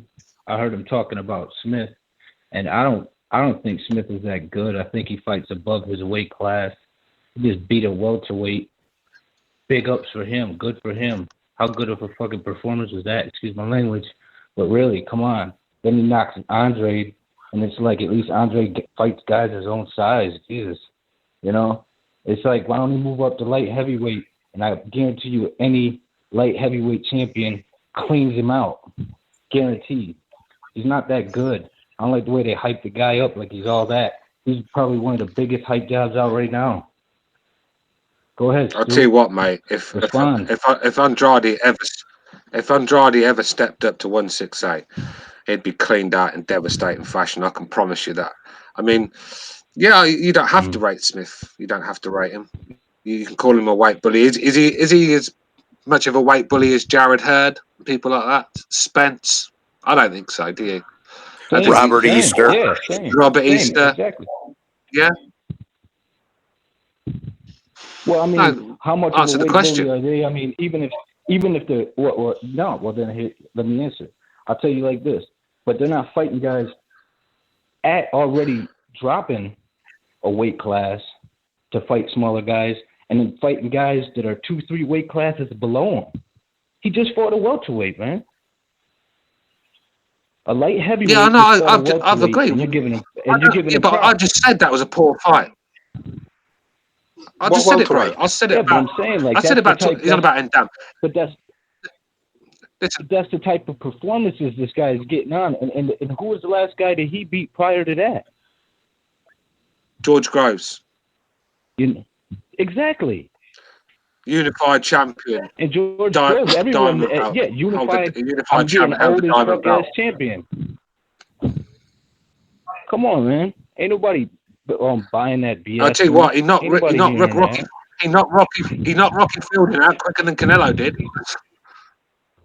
Who cares? You know, man? at the end of the day, exactly, I he's mean, light I agree. Smith needs some. Hang on a minute. Are we going to have a conversation, or are we just going to talk over each other? Okay, my bad. Go ahead. I agree. Well, I think Benavidez. I agree. Smith needs some big wins on his resume. If you're doing a lot of thinking right now, Caleb Plant might even be. But at the end of the day, that's not facts. Think. Come, Caleb Plant. Come on now. Do you really think that's going to happen? You know that's not going to happen, brother. Stop it now. You know that's not going to happen. But yeah, Callum Smith needs some big wins because of the promotion. And he does. And his resume is, it's not the greatest, but we're gonna. I think I've seen Callum Smith come into his prime. He's looking very dangerous at the moment. And but like I said, you're entitled to your opinion. If you don't rate him, I understand that. I rate him, and I think there's more to come from Callum Smith. I think hold your opinion on the guy. I think he's going to show a lot of doubters wrong soon. He's a very good fighter. Okay, I could understand that. I mean, if he was to step up his competition, then yeah, I would probably maybe I would agree with you if I could compare it to something that would be on that stature. But to even mention him with Triple G, I mean, like I said, this dude's a light heavyweight. Why you want Triple G to fight him? Well, he's not light heavyweight. He's fighting a 168. If he's making the weight, right? But he's making the weight. He's making the weight. Okay, like Hurd, right? But that, Spence, right? But then the thing is, didn't Thomas Hearns look at the size of him? Is he a weight bully as well? Then? Who, Thomas Hearns? No, I don't think. I don't. Yeah, was Thomas Hearns a weight bully? I think he. Nah, I don't think he was. I don't think he was. I think he grew, and as he grew, he started moving up because he couldn't make that. Like he kind of couldn't make that weight. You know what I'm saying? I mean, but what I'm trying to say is, I guess actually, yeah. That he would, Hearns was a weight bully. Yeah, I could see where you're going with it.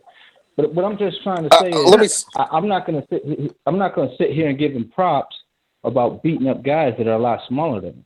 And guys, You know, really that. I mean, just because they got a name don't mean they're good fighters.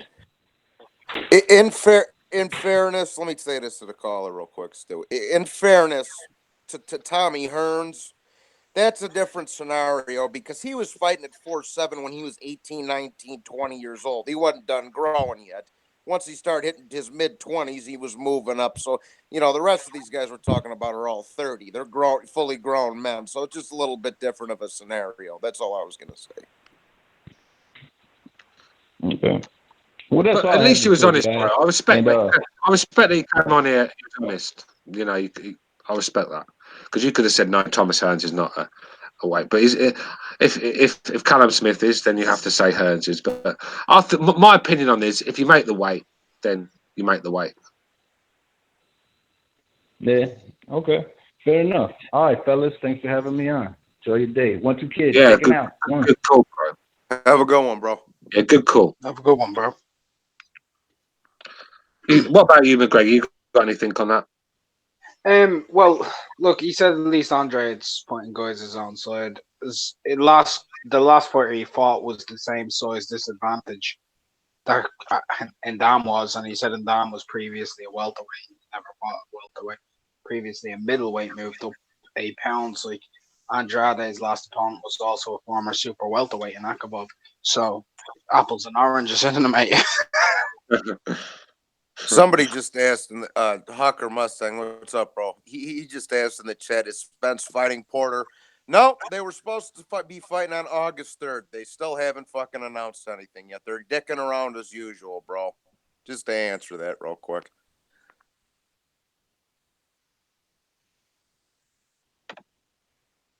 No, Sorry, Go ahead. Go ahead. No, go ahead. Yeah, this Spence Porter thing, I said this with Johnny not too long ago.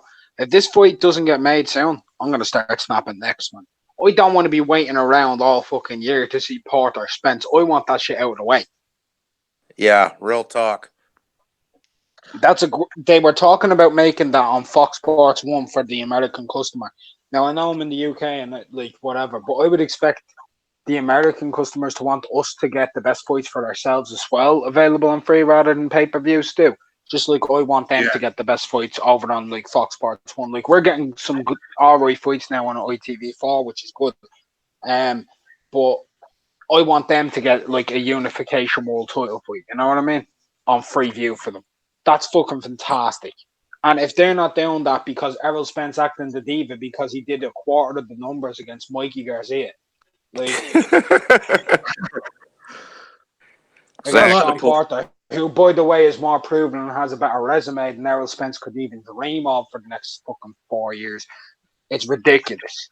Yeah, Porter for me has got one of the best resumes in the welterweight division. I mean, the thing like about Porter is never back down from a challenge. Fight anybody, and he comes to win. That's all you can ask from fighters is give it their all, and he does every fight. And he always finds a way to win. Really, he finds a way. He's not the best technically, but he's tough. He's got heart of a lion, and he roughs you up. And like I said, he can take your soul from you if you're not up for the fight. And I think Spence is going to be a bit. I don't think Spence is the sort of guy you can bully. Sean Paul has to bully people, and I don't think Spence is that sort of guy you can bully. He can fight in the trenches as well, and he's a big, strong lad.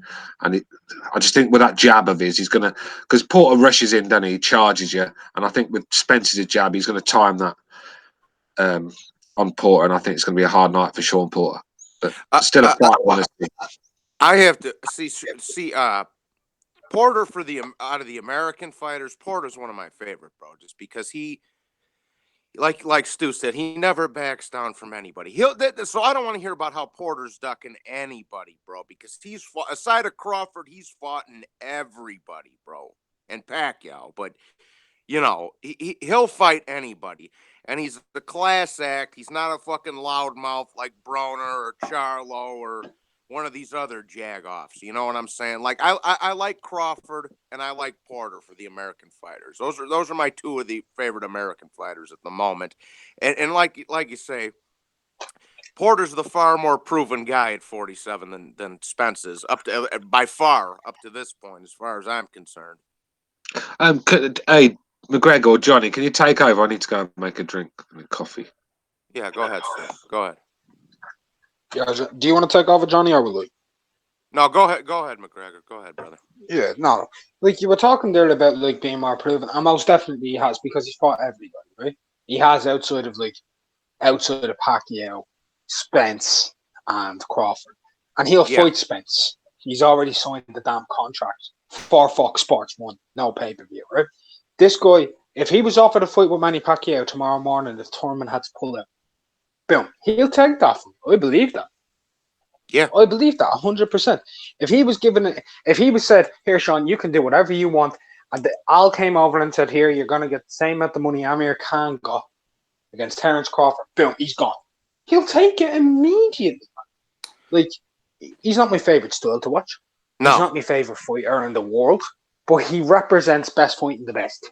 Yes, that's the honest to God truth, and I respect that. Yeah, Hey, fuck you, Aaron Lane. I'll still smack the shit out of you, whoever said that in the chat. But anyways, I talk tough, but I can barely breathe. Well, your mother be breathing all over my dick. But anyways, yeah, like you say, he represents the best fight, the best. He ain't my favorite style to watch neither. It's, like him versus Broner was a horrendous fight. He's not the best style to watch, but he, he brings it every time, and he's willing to fight everybody, like I say. Yeah, man. Most definitely. And on top of that, how sad is it that the best fight been made this year is Keith Thurman Manny Pacquiao? Like, how sad is that? It's fucking pathetic. No offense to Manny, but he's a 40-year-old man. He shouldn't be the main guy in the best fight this year. He shouldn't be. No.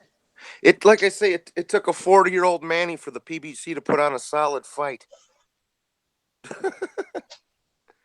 That's mad. That's really sad. Like, it's really, really sad. Like, what the fuck are these guys doing? Like, Errol Spence, Sean Porter. Sean, I know you've signed your side of the deal. You guys have already spoken on that. Errol, come off the cycle, right? Get into the ring. Do us all a fucking favour, man. Yeah. We want unifications. Yeah. Yeah, McGregor. I would have had you on my stream this morning. I had shit to do this morning, though, bro. I just did a quick hour, Oh, yeah, no worries, man. Like, I was there to listen anyway. Oh, all right. I couldn't do anything because I was with my son. I didn't want to think I was excluding anybody. That's all. No. You don't need to worry about that. Let's see what people are saying in the chat. Yeah. Terman Spud, he's saying most PBC fighters are Duck and Vada. I wanted to talk about that. That's an interesting thing. Johnny, what do you think of Shakur Stevenson? He's been removed from the WBC rankings, yeah? Because he hasn't signed up for the VADA clean boxing program. That's not really a good look for a prospect. No, especially, and he's a kid too. He's 20 years old or whatever. Like, so many people are hyping him up, and I like him. I think he's a good fighter. I really do. I think he's got some serious skills. But sign up to the clean boxing program. It's not a hard thing. It really isn't. It cuts out a lot of the second guessing work. I mean, if you're getting a ranking with a governing body, take the ranking. He did look quite a bit different last time we seen him on that Crawford Khan undercard. I was like, man, he looks jacked. I will say that. I'm not saying he's roided up, but I just don't think you can rule it out either. And I agree, he's a good fighter. But yeah, just sign up and like I say, man, and you don't want that kind of reputation when you're so young either. He's, like I say, he's only like 20 or 21 years old. So, yeah. No, you don't. And he's fighting at featherweight, right? So if he's ruled out of that ranking, who's the WBC champion? Is it Leo Gary Russell or Gary? Gary. So that means he's pretty much ducking Gary in a way as well. So in a couple of years, maybe we won't get that fight, which I would love to see. Shakur in a couple of years fighting Gary Russell Jr. What would his best route be? Which one? He's with ESPN, isn't he? He's with Top Rank, Shakur. Yeah. So they don't have Leo, so that's pretty much nearly ruled out. So it leaves Valdez. Valdez is with Top Rank, isn't he? Oh yeah, Valdez is Top Rank. Yeah. And Warrington's with Warren, so Warren has like a deal with Top Rank, so that's a possibility. Which route do you think he should go down, Shakur?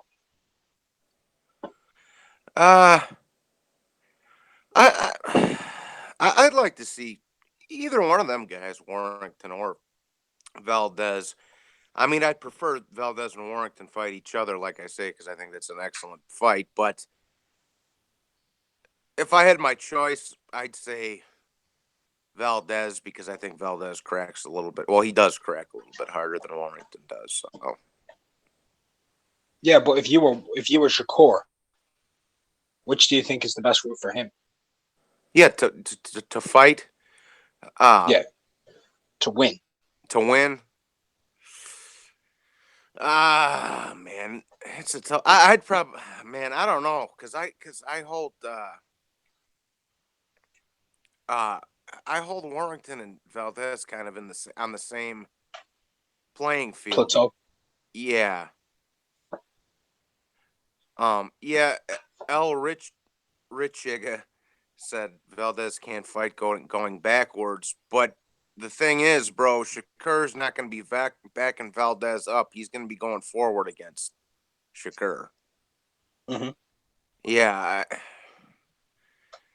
I would say the best route for him would be Warrington, but I don't know. Let's just see. Let's make sure he's pissing clean and whatnot, and then we'll go from there, I suppose. I don't know. Mate, I'm trying to figure out what's good at the moment. Like this weekend, we have the Fury fight. It's crap. Let's be real. It's garbage, isn't it? Yeah, it's trash. We have Warrington Kid Galahad, 7 out of 10. It's not a bad fight. It's a mandatory, isn't it? So you gotta give the man props. He's coming off of a Carl Frampton Lee Selby win. Now he's taking a mandatory right away. Yeah. So that's a fighting champion right there. What else is this weekend? Do you know of any other fights this weekend? World Boxing Super Series, bro. Yes. All right. Did we get to really touch on that yet? No, I don't think we have. Yeah, go ahead. I'm back now. Go ahead. Welcome back, Steve. I feel better already just after a few swigs of coffee. Yeah, this World Boxing Super Series. Yeah. Not heard a lot about this one. Who's fighting Saturday then? Bradis and Golovkin. It's the semifinals, Stu. It's the other cruiserweight, yeah. Yeah. It's the other cruiserweight semifinals. It's Bradis and Golovkin versus Tabiti and Dorticos. So Andrew Tabiti, US prospect out of the Mayweather gym, he's fighting against Yunil Dorticos, Cuban boxer we all know, had a fight of the year contender with Gassiev. Mega fucking fight that was unreal. And we have Glavatsky and Bredis, and also side note, Glavatsky and Bredis has been elevated to unification because Glavatsky's been promoted to WBO champion, and the WBC have put the belt on the line since they've announced Usyk as champion emeritus. So that's a unification, man.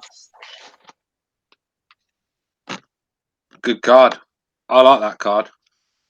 Very good card. Yeah. I just find with that tournament,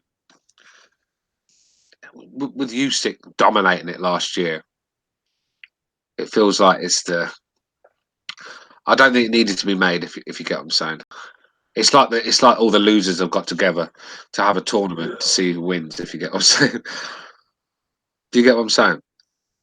Yeah, I get what you're saying. I don't mind it because there's still some good fights in there. So, but and I forget who McGregor has Tabiti really fought anybody yet? I think he might have been Pfeiffer he beat in his last fight. But his most notable win might be a 41-year-old Steve Cunningham. Ah. Yeah, I think if you're gonna make this World Boxing Super Series work, I think you have to have one in a division and then leave it a couple of years for some more fights to come through, younger fights to come through, and some more talent to come through. Because I just felt just having one a year after. I hear you. Do you get what I'm saying? I'd rather have seen them fights on the undercard of one of the finals or something. That you could put them on the undercard. Still make the fights. Yeah, there's still good fights to be seen. But I just don't feel that the World Boxing Series tag has got any clout behind it at the moment. Because I just think Usyk's already proved who's the best in that division. I know he's moved up now, but it's a bit early. I think they could have left it a couple of years and then brought another load of time. Because Bradis is looking a bit worse for wear lately. I don't think he's looked at his best. So yeah, Dorticus. He's the guy that seems to be improving. He's every time I see him, he's impressed me. So yeah, he's a good fighter. I rate Dorticus, man. I just don't like the fact that he blows his load all over the place too early. He needs to be more patient, like he was against Masterman. But other than that, like what you're saying, by the way, about the Usyk thing, completely agree with you. I would have been okay if they did a super middleweight tournament because that didn't really clear anything up because the other champions didn't fight in it. I would have been cool with that. So, like, if they had done the super middleweights with like Smith again, and Benavidez and Caleb Plant, and was Katsugi at the time, who else? Zurdo Ramirez before he moved up, or even a Billy Joe now, I'd be happy with it, man. That'd be really good. A really good tournament. That'd be exciting. Now that would get my appetite back for boxing. Yeah, that would have been a good little shindig there for sure. They're talking the light heavyweight World Boxing Super Series, right, Stu? They're talking about doing the light heavyweight. That's going to be fire. That will be fire. But like I said, it's only going to be fire if you get the champions to agree. You've got to get everyone on board. I thought that super middleweight one last year it just become a bit of a farce, didn't it? By the way, all the injuries and fighters pulling out, and Bob Arum said that he will not allow Kovalev to fight in the tournament. He says, "Are you insane?" Something like that.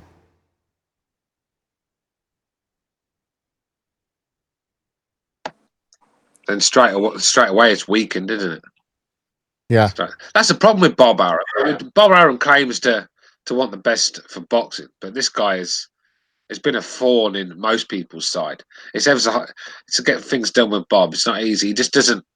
He's so outdated and out of touch. He doesn't want to embrace these tournaments and these other ideas. I mean, like I said, it's a bit like if you sign for Bob Arum, then you're limiting what you can do in your career.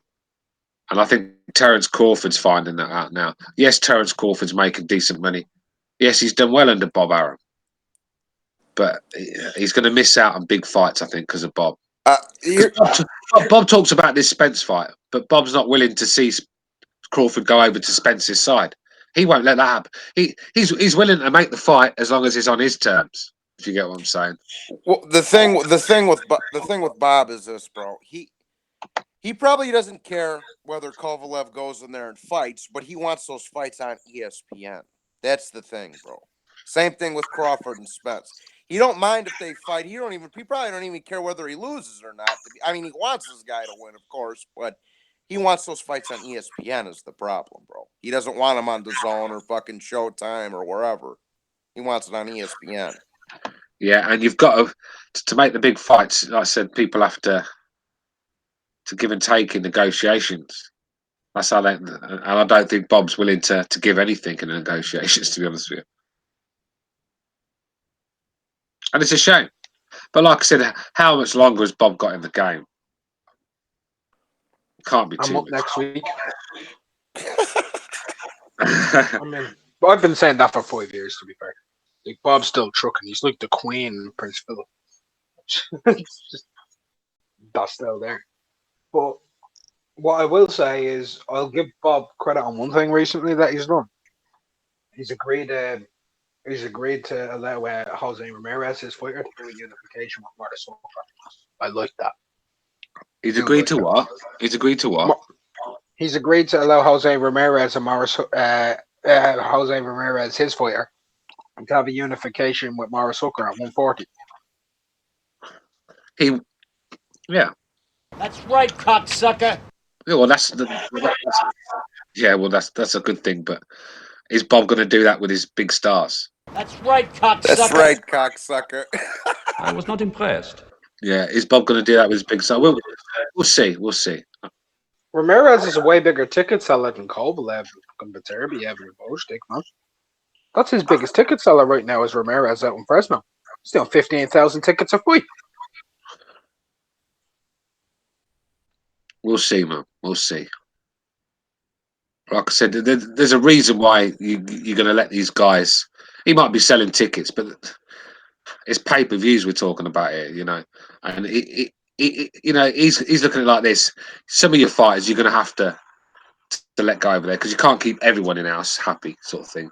But his big stars, the one that is, you know, the Crawfords, the Lomachenkos, them sort of guys, no chance.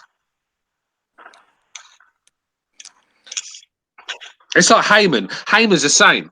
Heyman, he'll let some of his fighters, like let Andy Ruiz fight Joshua, because Andy Ruiz was not in his thoughts. He was he was at the bottom of the list. Yeah, it's like Sean. I even believe he don't care too much for Sean Porter. He'll send Sean Porter he'll throw him into a lion's den in a heartbeat. It's just certain. Yeah. But you think he's going to let Spence go over to ESPN and Bob? No, it's not going to happen. Yeah, he the way like I say, bro, he'll let his second tier fighters go over. Yeah, fight. But he won't let his. Yeah. Exactly the same with Bob, Johnny. Yeah, for sure. Like he's not like you say. He's not going to let Lomachenko go over somewhere else and fight. He's not going to let Crawford.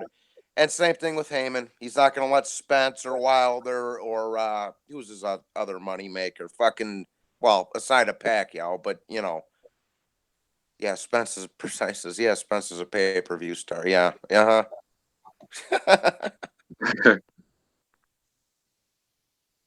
It's like when Tyson and Lewis was made. I mean, there was a lot of negotiations in that. I mean, even small details. I mean, like obviously the big details were the networks. They agreed. First they agreed. First the fighters, then the networks agreed.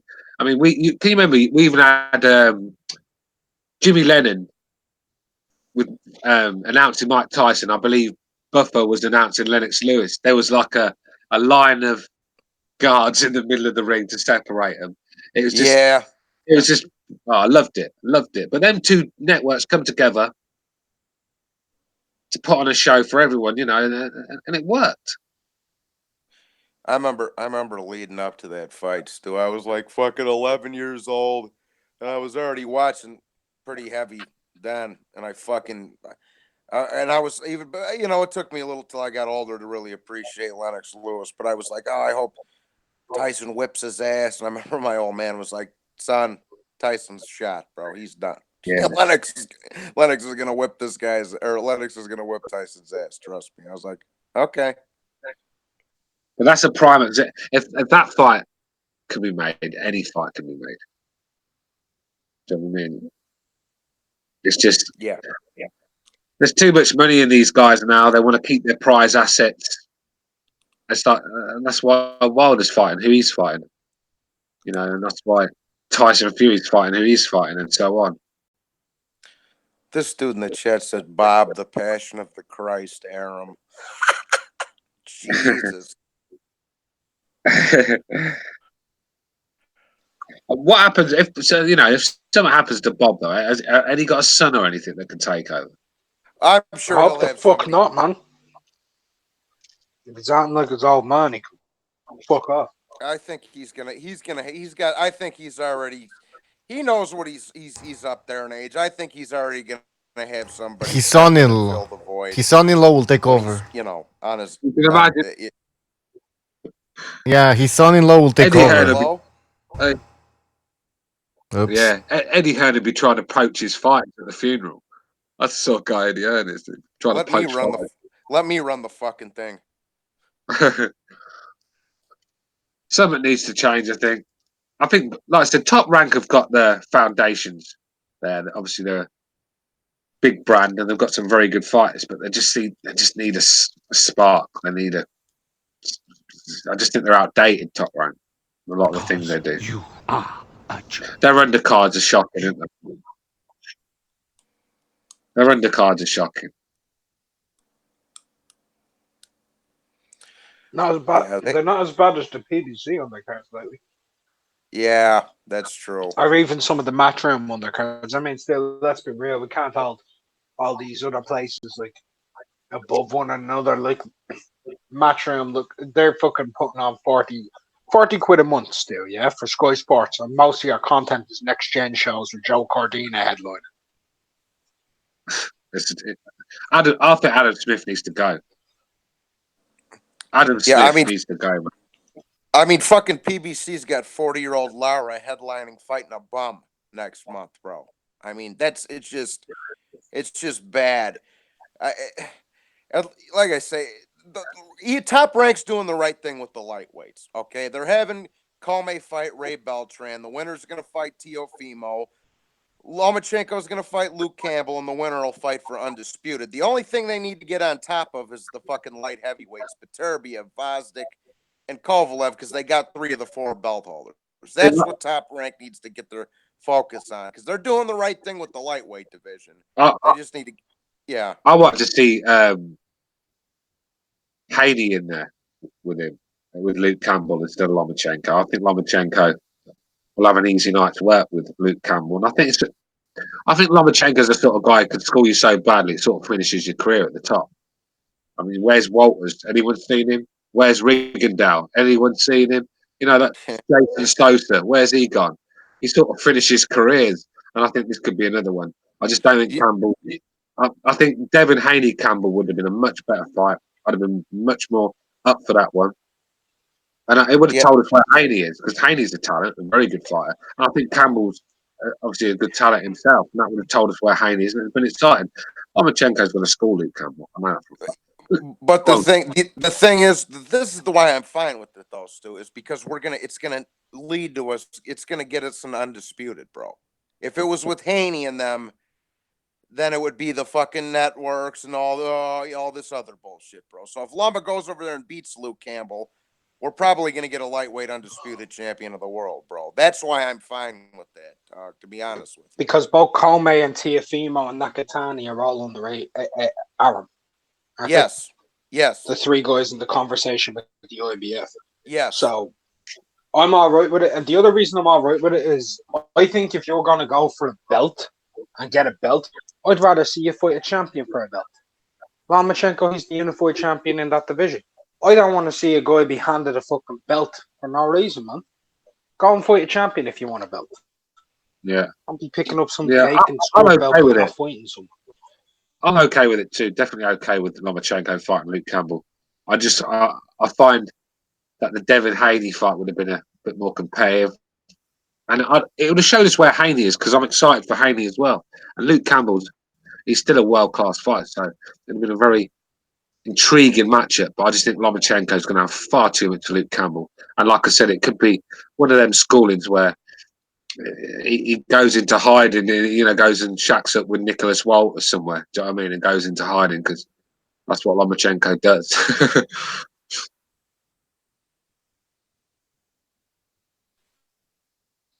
Isn't Rigondeaux fighting soon against Seha? I don't. I have no idea. Johnny might know. Johnny might know.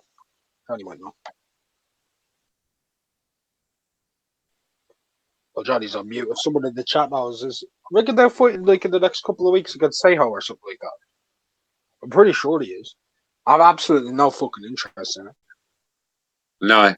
For some reason, Rigondeaux's back on our screens. Fucking hell. See, Rigondeaux should have. he should have made more of an effort to put on a show. I know at the end of the day, boxing's not about pleasing the fans. It's about getting the win and making sure you don't get hurt. At the end of the day, that is the main things in boxing, the most important things. But when you're signing contracts with big organisations like Top Rank, you've got to sort of put on a show. You've got to make you look your worth, sort of thing.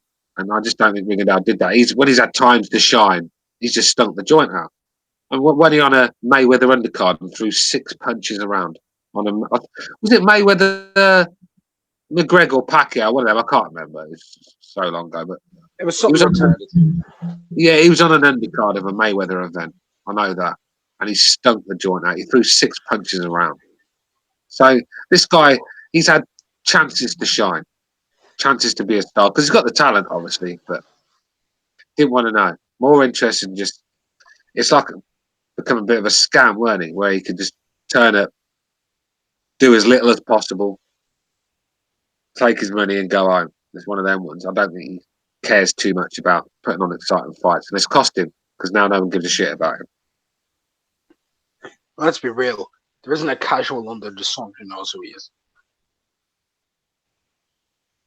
Like, how are you going to be someone who is in the pound-for-pound list and be so highly touted at one point, and then, boom, no one gives a shit? Like, absolutely no one cares about Rigo. Everyone's throwing him under the bus. I didn't even throw him under a bus. I threw him under a house. But that's what quitting can do. When you quit, there's a long road back. I mean, Vitaly Klitschko. I mean, a lot of people said he quit. I don't believe he did. I mean, when you pull a shoulder out, it's hard to fight at the top level, especially at heavyweight. It's very dangerous as well. So I can understand why, but he had to earn his respect again. A lot of people use that against him, and that's the thing. When you quit, it comes back to haunt you, sort of thing. And you have to. It's a long road back, and I think with Rigondeaux, he just doesn't have the stomach for that long road back. That's just it.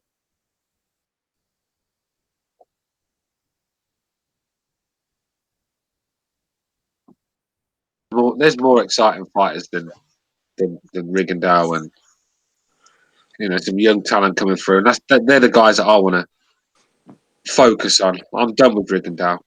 He had his chance. He failed to impress me. Simple as. I want to see fucking Gary Russell beat the shit out of Rigondeaux. That's what I want to see.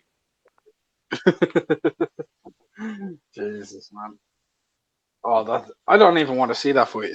I don't really. It's the same way with Easter, man. Like, people are like, "Oh, I want to see Easter move up to 140 and get his ass lit up with Probray or Taylor or one of those boys." I don't want to see him fight. Yeah, it's the same thing with Broner. I just can't be arsed anymore. I just cannot be arsed. They should have Broner and Amir fucking Khan fight. The two fucking ass clowns can get in there, and regardless of who gets their ass kicked, I'll go home happy. Yeah, we're going to finish in 10 minutes. We've just got a text, Butcher's going to shut off in 10. So, any of you guys want to get any more topics out quickly? We've got 10 minutes. More topics. I don't really know what else is happening. It's how boring the sport is. This is what I'm saying. It's very hard to hold a show down for 2 hours when there's basically zero to talk about. And we've done the Anthony Joshua Ruiz thing. We've done that. Right, I've got one. Stu, Dubois and Gorman. Okay. What do you think? I like the fight. I like to see two prospective British talents getting it on. It reminds me of like when George Groves and James DeGale put it up. I think BT pressured Frank to make that fight. I think if Frank had his way, that fight will be up for another 2 or 3 years. I think BT have pushed him into that fight, and I like the fight. It's a hard one for me to pick because Gorman's the technically sounder, should we say? He looks the proper boxer, where Dubois the fighter. And he's just brute strength and very Frank Bruno like and stiff. But it's a tough one to call, really. I mean, Gorman doesn't look in the greatest of shapes, but Ruiz has proved that sometimes that don't matter. So, yeah, Frank Bruno's a good comparison, Stu. That's all I was going to say. Yeah, very robotic, very stiff, but he's obviously got a big heart there, and he works. His work rate is impressive, and he's strong. I'm not sure he has the power he needs at the highest level in heavyweight. He's lacking power at the moment, but maybe that'll grow as he's a young boy, isn't he? Maybe he'll grow into that man strength and the power will come. But right now, it's a tough one to call this one. Both green, both impressed me at times, and both looked terrible at times. So I got something to bring up here too. Yeah, I agree with that, Stu. Did you see speaking of ass heads and fucking nipple heads, did you see fucking this ass clown Broner got arrested again for sexual assault, bro? Who did? Yes. Adrian. He's the fucking R. Kelly with boxing gloves, Stu. That guy, man. I'm telling you with Broner, man. Look, Broner's one of these guys who has attempted suicide, but you wish he succeeded. Yeah. Like, I know that doesn't reflect the views of BDA. Yeah, that does not reflect the views of BDA. Broner shows all the signs of mental health issues. All the signs. He does. Yes, he does. He's been. I think he was abused as a child. I really do. I honestly do. I think somebody touched him up. Something's not right with him. He's got CTE from a long line of different things. He's an alcoholic. He's an arrogant little swine. He's a scumbag. He is literally everything that is wrong. Borderline autistic. So I mean, he's just a weirdo, man. Isn't he? And there's something not right. It's just but I think boxers should be assessed. I think they should be assessed. I don't think if someone's not right in the head, I don't think they should be allowed in the boxing ring. You wouldn't give a gun license to a fucking mental case, would you? So why do you let a mental case get in the ring and punch people in the face? That's my point there. I'm no snowflake, so I mean I'm not sitting here fucking protesting outside the WBC. Don't let Broner fight until he's had a fucking mental assessment. It's not one of them ones, but I just feel with these boxers, I think they should be tested for their mental health. I really do. Especially when you're constantly in trouble, like back to back, you're saying stupid shit, you're doing stupid shit, like that's maybe in the beginning he has a fuck up, he gets in a fight outside the bar or whatever, fine. But if it's like just ongoing and going and going, yeah, it's time to get these fuckers' heads looked at. Broner needs to be put behind bars. Is this the 4th or 5th time he's been charged with sexual assault? I think it's like the 6th. 6th. Something like that. Jason Bourne, still moaning about me. You're still here. I thought I was boring. But you're here 2 hours later, still here. Oh, I can't challenge you. You can't challenge Stu because he times you out. No, I don't time you out for challenging me. I time you out for calling me out constantly, moaning and whining like a little fag. And this is an alpha male boxing podcast here. We don't take little fags lightly. So, you're a whiny little bitch, brother. Honestly, you're whiny. I've just had enough of you. Is he pissing you off? He never talks boxing. Yeah, never got any boxing. Never brings any boxing IQ to the table. Just whines like a bitch for 2 hours non-stop. I mean, I'd hate to be someone close to him. Can you imagine living with that guy? Fucking hell. He'd drive you suicide, wouldn't he? I'd love to see you and him sit down over the table and have him just say that to your face, and you just like end them with a glass bottle over the skull. Oh yeah, fucking Mickey but Stu, style, mate. Don't get angry. Don't get angry. He doesn't come on. Listen, Joe. Yeah. I'm not getting angry. I'm just sick to death, Okay. guy. And I'm not here to crawl up in a little corner and be the victim. It's like when a guy sits there and lets his woman punch him in the face and his nose is bleeding and he's sitting there. At least I didn't hit her back. Like a fucking div. That's not me. I'm not going to sit in the corner and let someone throw shots at me without swinging back. And the thing is, you, Butcher, you're the sort of guy that would, when I'm in a fight, hold me back while I'm getting fucking combinationed in the face. That's true, you know. That's really true. I'd in a fight around Butcher, I'd end up getting sparked out. I wouldn't have any hands. Butcher, I'd be holding them back. I see. Stu, I've been in that. I'm glad you brought that up. I've been in that situation. I've been in that situation a couple times where the broads punched me in the face. I never hit her back, but I grabbed her by the fucking hair and threw her out of the house. You know. But how did this whole thing with to me, man. Stu? How did this whole thing start with what's his name, Jason Bourne? Like, what did you say or what happened? Like, there must have been something that started this whole thing. I don't know. I just think sometimes, you know, when people can get obsessed and attracted to people on the radio, and they hear someone's voice, and they go to bed every night listening to that voice, and it becomes an addiction. And I think he's got an addiction about me. You know, most of us go to bed, listen to a bit of tunes while we're fucking banging our wife. He don't. He goes to bed with his dick in his hand, listening to Stuart Little videos. So I can't help the man. I can't help the man. I told Jason, don't let me come at him, because it will be worse than Andy Ruiz Joshua. Based on what he's wanking to at nights, do he probably love for you to come at him, man. Last night he had my Marcellus Wilder video on, doing wanking over that, wasn't he? He said he goes to bed at night with his dick in his hand listening to the Stuart Little show. Well, hell no, that's fucking oh, that's fucking great. Oh my god. After that one, man. The show's challenge Stu. The guy doesn't have the backbone to come in to ring in and challenge me. He does it behind his keyboard. Spineless.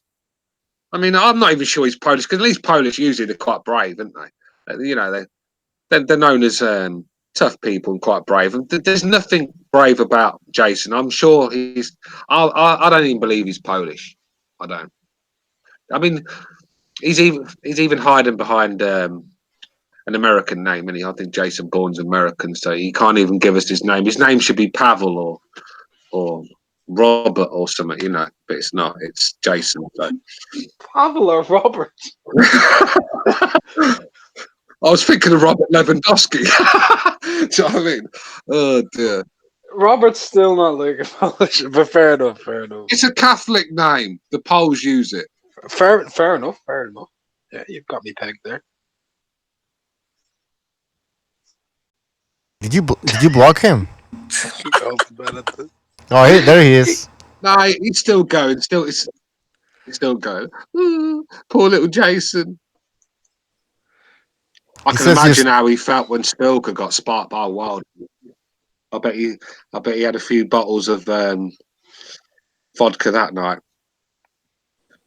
Like I said, I think Jason's he's very upset because he got polaxed, didn't he? He got Dominic Braziled by me, and I think he's just a bit upset at the moment.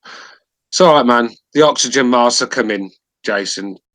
They're coming. The ambulance is on its way.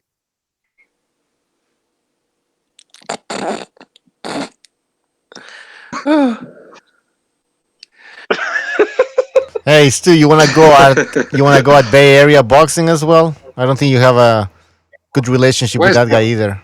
Where is Bay Area?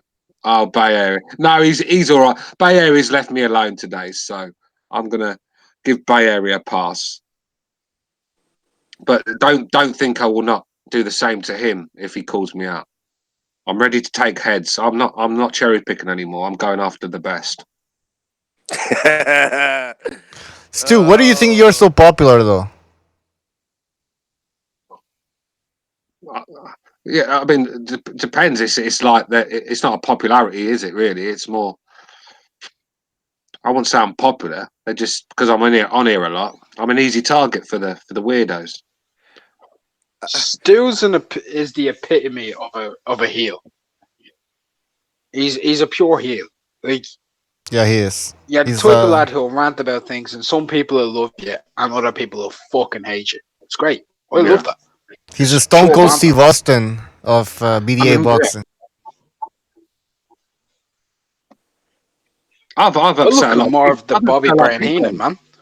I've upset a lot of people on here. I don't mean to. They just get offended because, like I said, A lot of whiny motherfuckers in the boxing community. The snowflakes everywhere, man. They just can't take a different opinion, and they just get offended all the time. Lot of feminine like Ah, sensitivity. yeah. Not an alpha male gene in the place, is there? Lot of sensitivity, like women. I mean, Yeah. and I'm not saying anybody in this chat, but in general, you look on some of these fucking boxing videos. I'm surprised they ain't got. Yeah. Yeah, I'm surprised they ain't got Tommy Fury's Love Island pitch as their profile. I mean, What you mean? Just sitting around looking at Tommy Fury and being like, looking at themselves in the mirror, seeing themselves as Tyson Fury a year and a half ago, looking like he was a fruit roll up or some shit, and then being like, I wish I could be like Stewart. yeah. I think Jason wants to be me. I don't know why. He just wants to be me. He's obsessed with me. I mean, I wish the females choose. I wish the females would chase me like fucking Jason does. Be well in there, wouldn't I? Yeah, but Stu, didn't you say the same thing about Asi though? Nah, you wouldn't want that type of female, man. Sorry? You claim that Asi, the other guy in the chat. Ozzy? Yeah, Yeah, I you mean, said Ozzy, yeah. he's a woman. You claim that because you said that he's all over you. Well, no, I've been told she's a woman. I'm not sure. I keep getting mixed signals on it. Some people are saying she's a man. Some people are saying she's a woman. So I don't know. What is she or he? What is it? I don't know. What is it? Maybe it's an it. It's Ozzy. Ozzy. I mean, these days you don't know anymore. Could be both. There was somebody in my chat the other day, McGregor. I ain't gonna say the name, but McGregor had to clear that up for me. I'm like, bro, is this a boy or a girl? Internet makes it a little hard to tell these days. Yeah, exactly. Nah, actual chick. Yeah. People are calling Stu a snowflake. Oh, there we go. Oh yeah, and he's gonna have 30 seconds, 300 seconds. What happened? Now, oh man! I told you, keep going, boys. I've got this button here, and I'm gonna press it. Now he's got 300 seconds to go make himself a coffee. Think about what he's just said, and come back with a better attitude. I don't know what the point. These two. Jason Bourne. I ain't got nothing against him. He shows up in my comments once in a while, but like, I don't know what the point is to sit around, fucking, get timed out for 5 minutes, jump back in, say some other stupid shit, and then have to wait around for another 5 minutes. Like, what are you doing? It reminds me of high school. You know those guys that always got detention. Kind of like that. It reminds me of high school. Yeah. These guys who were always getting in trouble, going to like, what are you guys doing? You know. When I was in high school, Butcho, the senior year, they gave the security guards an ATV, and they were chasing me all over the fucking football field on the fucking ATV. I'd Superman dive through the fucking car window and book it, light my blunt, and go. I'd just like to get something straight. I am not a host. This is not me hosting the show. This is me holding a hangout together, just keeping it going. This is not BDA where he's got all his special effects and he's asking all the questions. This is just cocksucker. Butcho gave me a text quite late saying if you want to sort of hold it down, and that's what I'm doing. It's just a boxing chat. It's not a show, for fuck's sake. BDA and Butcho are not here to do that. I haven't got all these special effects and all these computers that they've got to do the show. I'm just holding the hangout together, and this whiny little fuck has been going at me for about 2 hours now, and now he's got another 200 seconds to think about it. The next time, Revolution. No, Revolution. I guarantee you. Matter of fact, one of the kids I grew up with was just on McGregor's live stream the other day. You can ask him if you don't believe me. Hey Stu, somebody in the chat, Sina Mosia, who super chatted before, says, Stu, anger leads to hate. Hate leads to suffering. That's what Yoda said. Yeah, well. Yeah, well, Yoda got fucking killed, didn't he? That's a good point. I don't give a flying shit. I'm Stuart Little, not Yoda. And I'm all right. My life's good. You should come and see where I live. You should see You should see the quality of my chick. You should see the car I drive. I'm quite happy, thank you. It's just you lot make me miserable because I give a lot of my time for you lot, and you're There's a just whiny little fuckers. there's a And fat kid I in the don't chat. appreciate it. There's a I fat do kid this in for free as well, by the way. there's a fat kid in the chat named Little Dominic says, "Stu, give me a shout out." Yeah, what's happening, little Dominic? You fat Thanks, fuck. thanks for listening, bro. And Yeah, nah, don't mind them, Dominic. Don't mind them. Don't worry, mate. Don't worry. All you need to do is go up to Andy Ruiz, ask him how to get in shape to be a world champion. He'll sort you out. But I'm just kidding, Dominic. You're talking to fucking big pussy from Sopranos, except I don't wear a wire. Oh, I'm sure you have a wire. yeah, that's basically it, man. I'm a happy guy when I'm not around the boxing people. That's what I'm saying. It's just you got maybe years and years of these people. Just look at Jason Bourne and the other guy. I want no smoke. That's just two on one night. Just all night they've been talking about me. They've not mentioned any boxing. Not talked about predictions. Not talked about who their favourite fighter is. Just talked about Stu Little all night. Well, you're pretty popular. I mean, that's Well, what happens. No, but Stu, understand? yeah. I'm not defending these guys. What I'm saying is this is what happens when you become popular. You get all the detractors and you get all the weirdos and everything. So it's part of the game. Yeah, but like I said, I can take detractors, but stalking weirdos is another thing. I'm not going to be. I'm not going to be a victim of a stalking attack. And this guy, like I said, is just constant. I mean, he should show some of this energy towards a woman, and then he might get a bit of pussy now and again. But unfortunately for him, he's wasting all his energy on me, and it's a very sad life. I feel for him. If I win the lottery, I'll get him out of that shed he lives in Krakow. I'll get him out of there, and I'll try and give him a better life.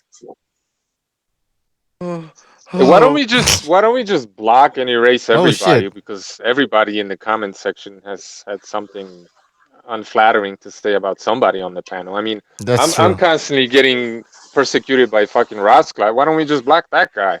Let's erase all of his comments too. Yeah, I mean, why Roscoe not? has something. Yeah, he doesn't He's like. got Yeah, like but a they're not sick getting blocked, though. fucking They're not getting homosexual blocked. affliction or something, man.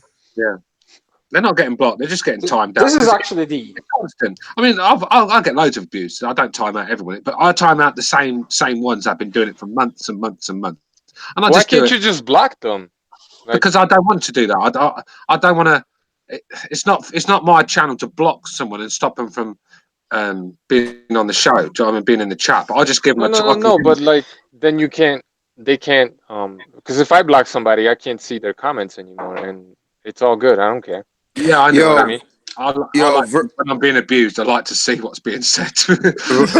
virtual. nah. You see, the thing is, the thing is with Stu. Not every hero wears a cape, and Stu's a humanitarian. Virtuoso, bro. Virtuoso. He's in the can, bro. He's in the can. All right. So, what were you saying, McGregor? Stu is a humanitarian. Yeah, he's a humanitarian, man. He speaks up for the little man. Hmm. He allows people to have their rights. Good Sure, point. people they try and piss him off. They get timed out, but he never blocks them. Unlike some fucking people, I'm blocked on like 47 streams. I'm Yeah. banging the drum. Your big day will come when they remake The Wizard of Oz. What? Don't quit your day job, bro. Yeah. This is the only stream I don't get called a pikey in. Low Smoke's that sort of guy. You know when you're having a fight and you beat them down, and they go to the ground, and you say, "Stay down. I don't want to do it." And they just don't know when to quit. When they get up, so you have to lever them again. And they're half dead and they're still getting up. And it's like the Terminator. You know, when you're trying to kill one of them Terminators, they're still coming without the limbs and all sorts. That's what he's like. He must love a beating, but I've just had to nuke him again. I'm sure he will come back. When he's woke up, he'll come back again. Stu blew his limbs off. He's still fucking crawling to victory. Yeah, he's one of them. He's got no limbs, no legs, and no arms. Just a body wiggling to try and get to me. That's a joke. It's a sick mental image, man. Hey, little Dominic, why don't you behave? All right, Stu already gave you a shout out. You're not gonna get another one.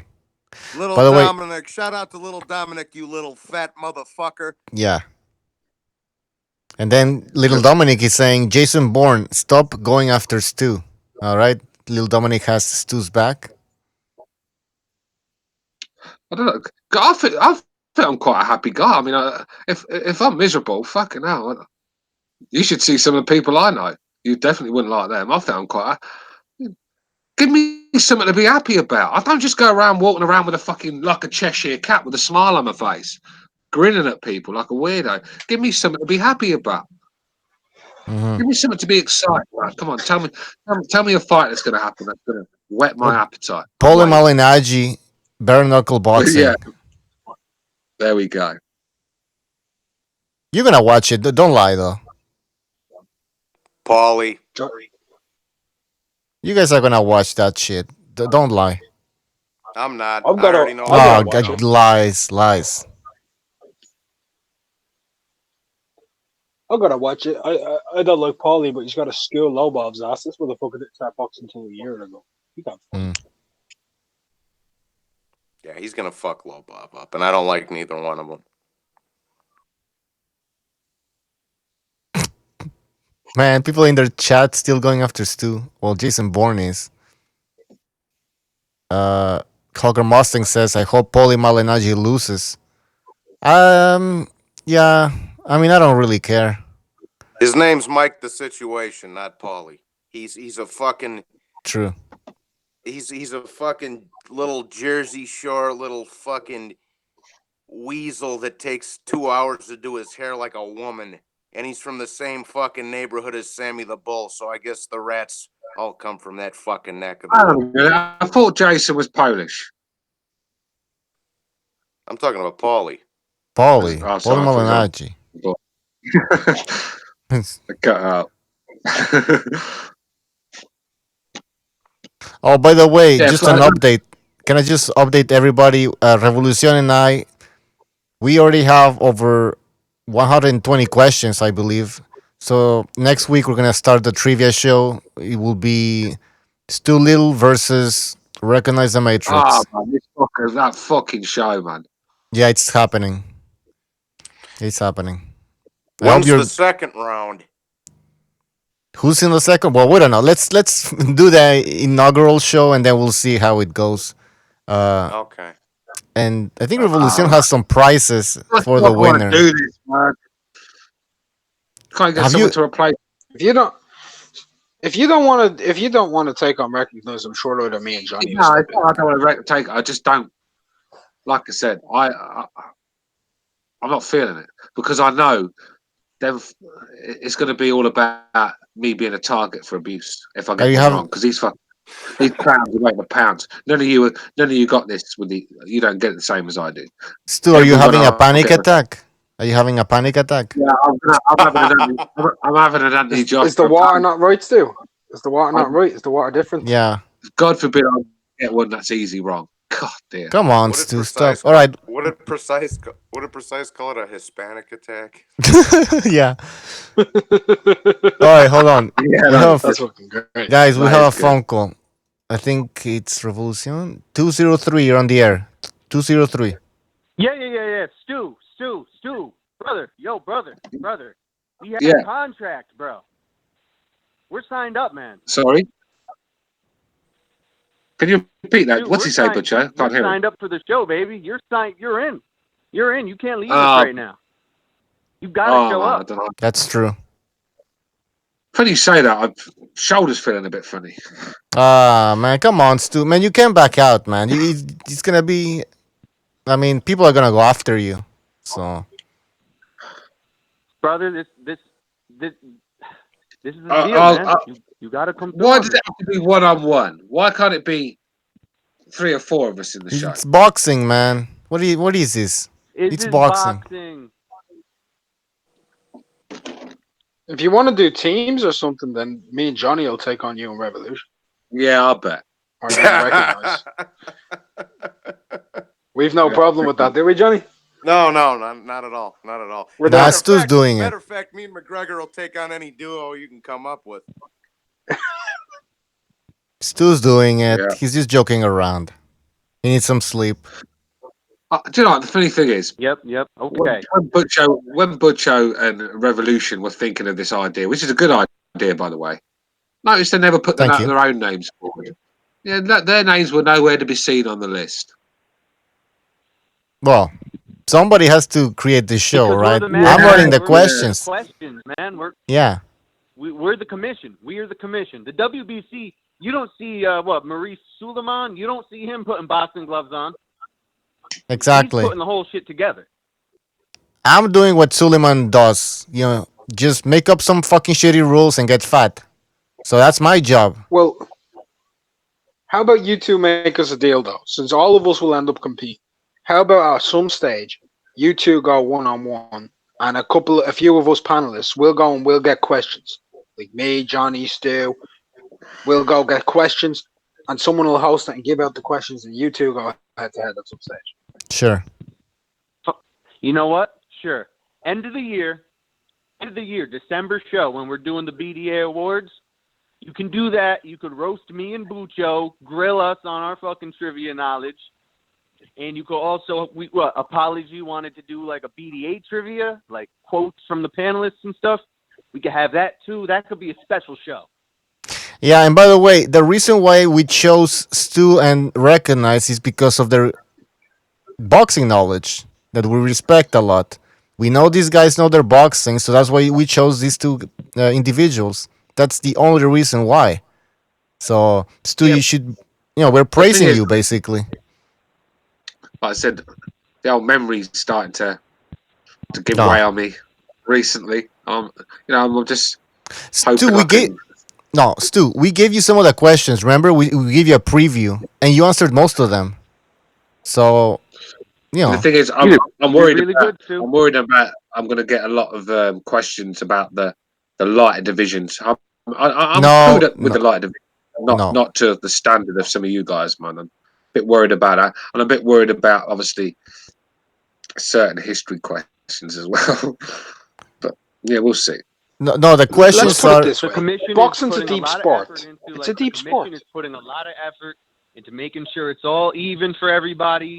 It's not too hard. It's not too easy. Yeah. It's appropriate. No, and Revolution it's and be a well-balanced game, and I love games. I love playing games. That's why I want to do this. Yeah, and Revolution and I. Let me say what she this. said. Revolution. Let me just finish this point. Revolution and I, we wrote a bunch of questions, and then they're gonna be checked. They're checked by both of us because we exchanged the questions, and then Mr. BDA is also gonna check all of the questions and categorize them from easy, medium, and hard. So we're checking all the questions, man. Do you got any schmediums BD, like Paulie's t-shirts? We're asking BDA No. like he's gonna test run them. Yeah. He's gonna be grilled just like you guys are gonna be grilled. See, people in the chat already going after Stu, saying he's making excuses. And no, listen, guys, Stu's gonna be on the trivia show, so don't worry about it. Why is Jason worried anyway? I'm boring to him. Why is he worried if I'm going to be on or not? Hey, Whoa. listen, you know boxing trivia, right? I go onto different shows all the time. I listen to trivia questions all the time. I study the sport into it now. There you I go. get shit wrong all the damn time. All the damn time. Yeah. You're going to get shit wrong, Stu. There's no point in saying, well, people are going to go at me because I get a question wrong. The thing is, though, Mate. there's going to be questions, right, that I know that I just I won't remember because obviously when it's hit when there's people listening and it's put on you on the spot, your mind goes fucking blank. Do you know what I mean? So that's what all I'm worried about. But Listen, we'll get a good night's sleep before the show. Make yourself a cup of tea, and you'll be fine. Yeah, a crumpet. Yeah, a crumpet. Whatever you Brits. And enjoy your title reign while it lasts if you win the title from Recognise, because me and Johnny will be coming. Well, yeah, I'll tell you what, mate. I'll be ducking you and Johnny, that's for sure. Stu, you could be. That's the team. Stu, you could become the first champion. Johnny and McGregor have invested a lot of their time in the history of boxing and stuff like that, where I haven't, sort of thing. I'll I tell you shouldn't. what. I know a fair bit about history, but just nowhere near the levels of these guys because there's so much boxing to take in from this era that I just don't have the time to sit and. And I'm not saying you guys are not as busy as I am. I just and because when I do get spare time, I just don't fancy watching old fights and stuff like that when I have Yeah. new fights to catch up on. You know what, Stu? A lot of it I learned from both my granddads and my uncle that used to box, the Sicilian guy that lost his leg. I learned a lot of it from them guys, the old school, Ezra Charles and Archie Moore, and I learned a lot from the old timers, bro. It wasn't. It was me reading some books and what have you, but a lot of it was from what the old timers taught And me Stu, too. by the way, a lot of the questions they don't deal with all these old timey fighters. We're not going back to the 1920s, 1930s. Like I checked the questions, they're decent, man. A lot of them are from the 90s, 80s, and most recent, fights that have been taking place in the 21st century. So there's no weird ass fucking questions. So I'm fucked. Probably. No, This is a no weird scam. questions about ass fucking. Yeah, exactly. Definitely. No, but seriously. Like I say, if you McGregor. Oh, sorry, also, Butch. hold on, McGregor. Also, I was thinking about asking you, man. Maybe you could be on the commission and maybe help come up with some questions because you know a little bit more of the UK and European stuff. A lot of my knowledge is American. That's just how it is. So maybe you could bring that aspect. You could bring a little bit of the history. I was thinking about asking you to come on the commission. But if you want to compete, I don't want to be on a commission. story. I want that belt.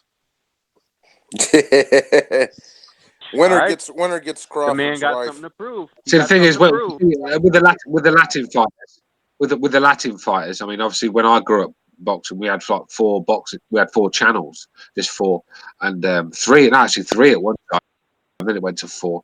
And the only boxing we got was the real big guys, the heavyweights and the middleweight sort of thing. And it was very rare we'd get the Latin fighters sort of thing.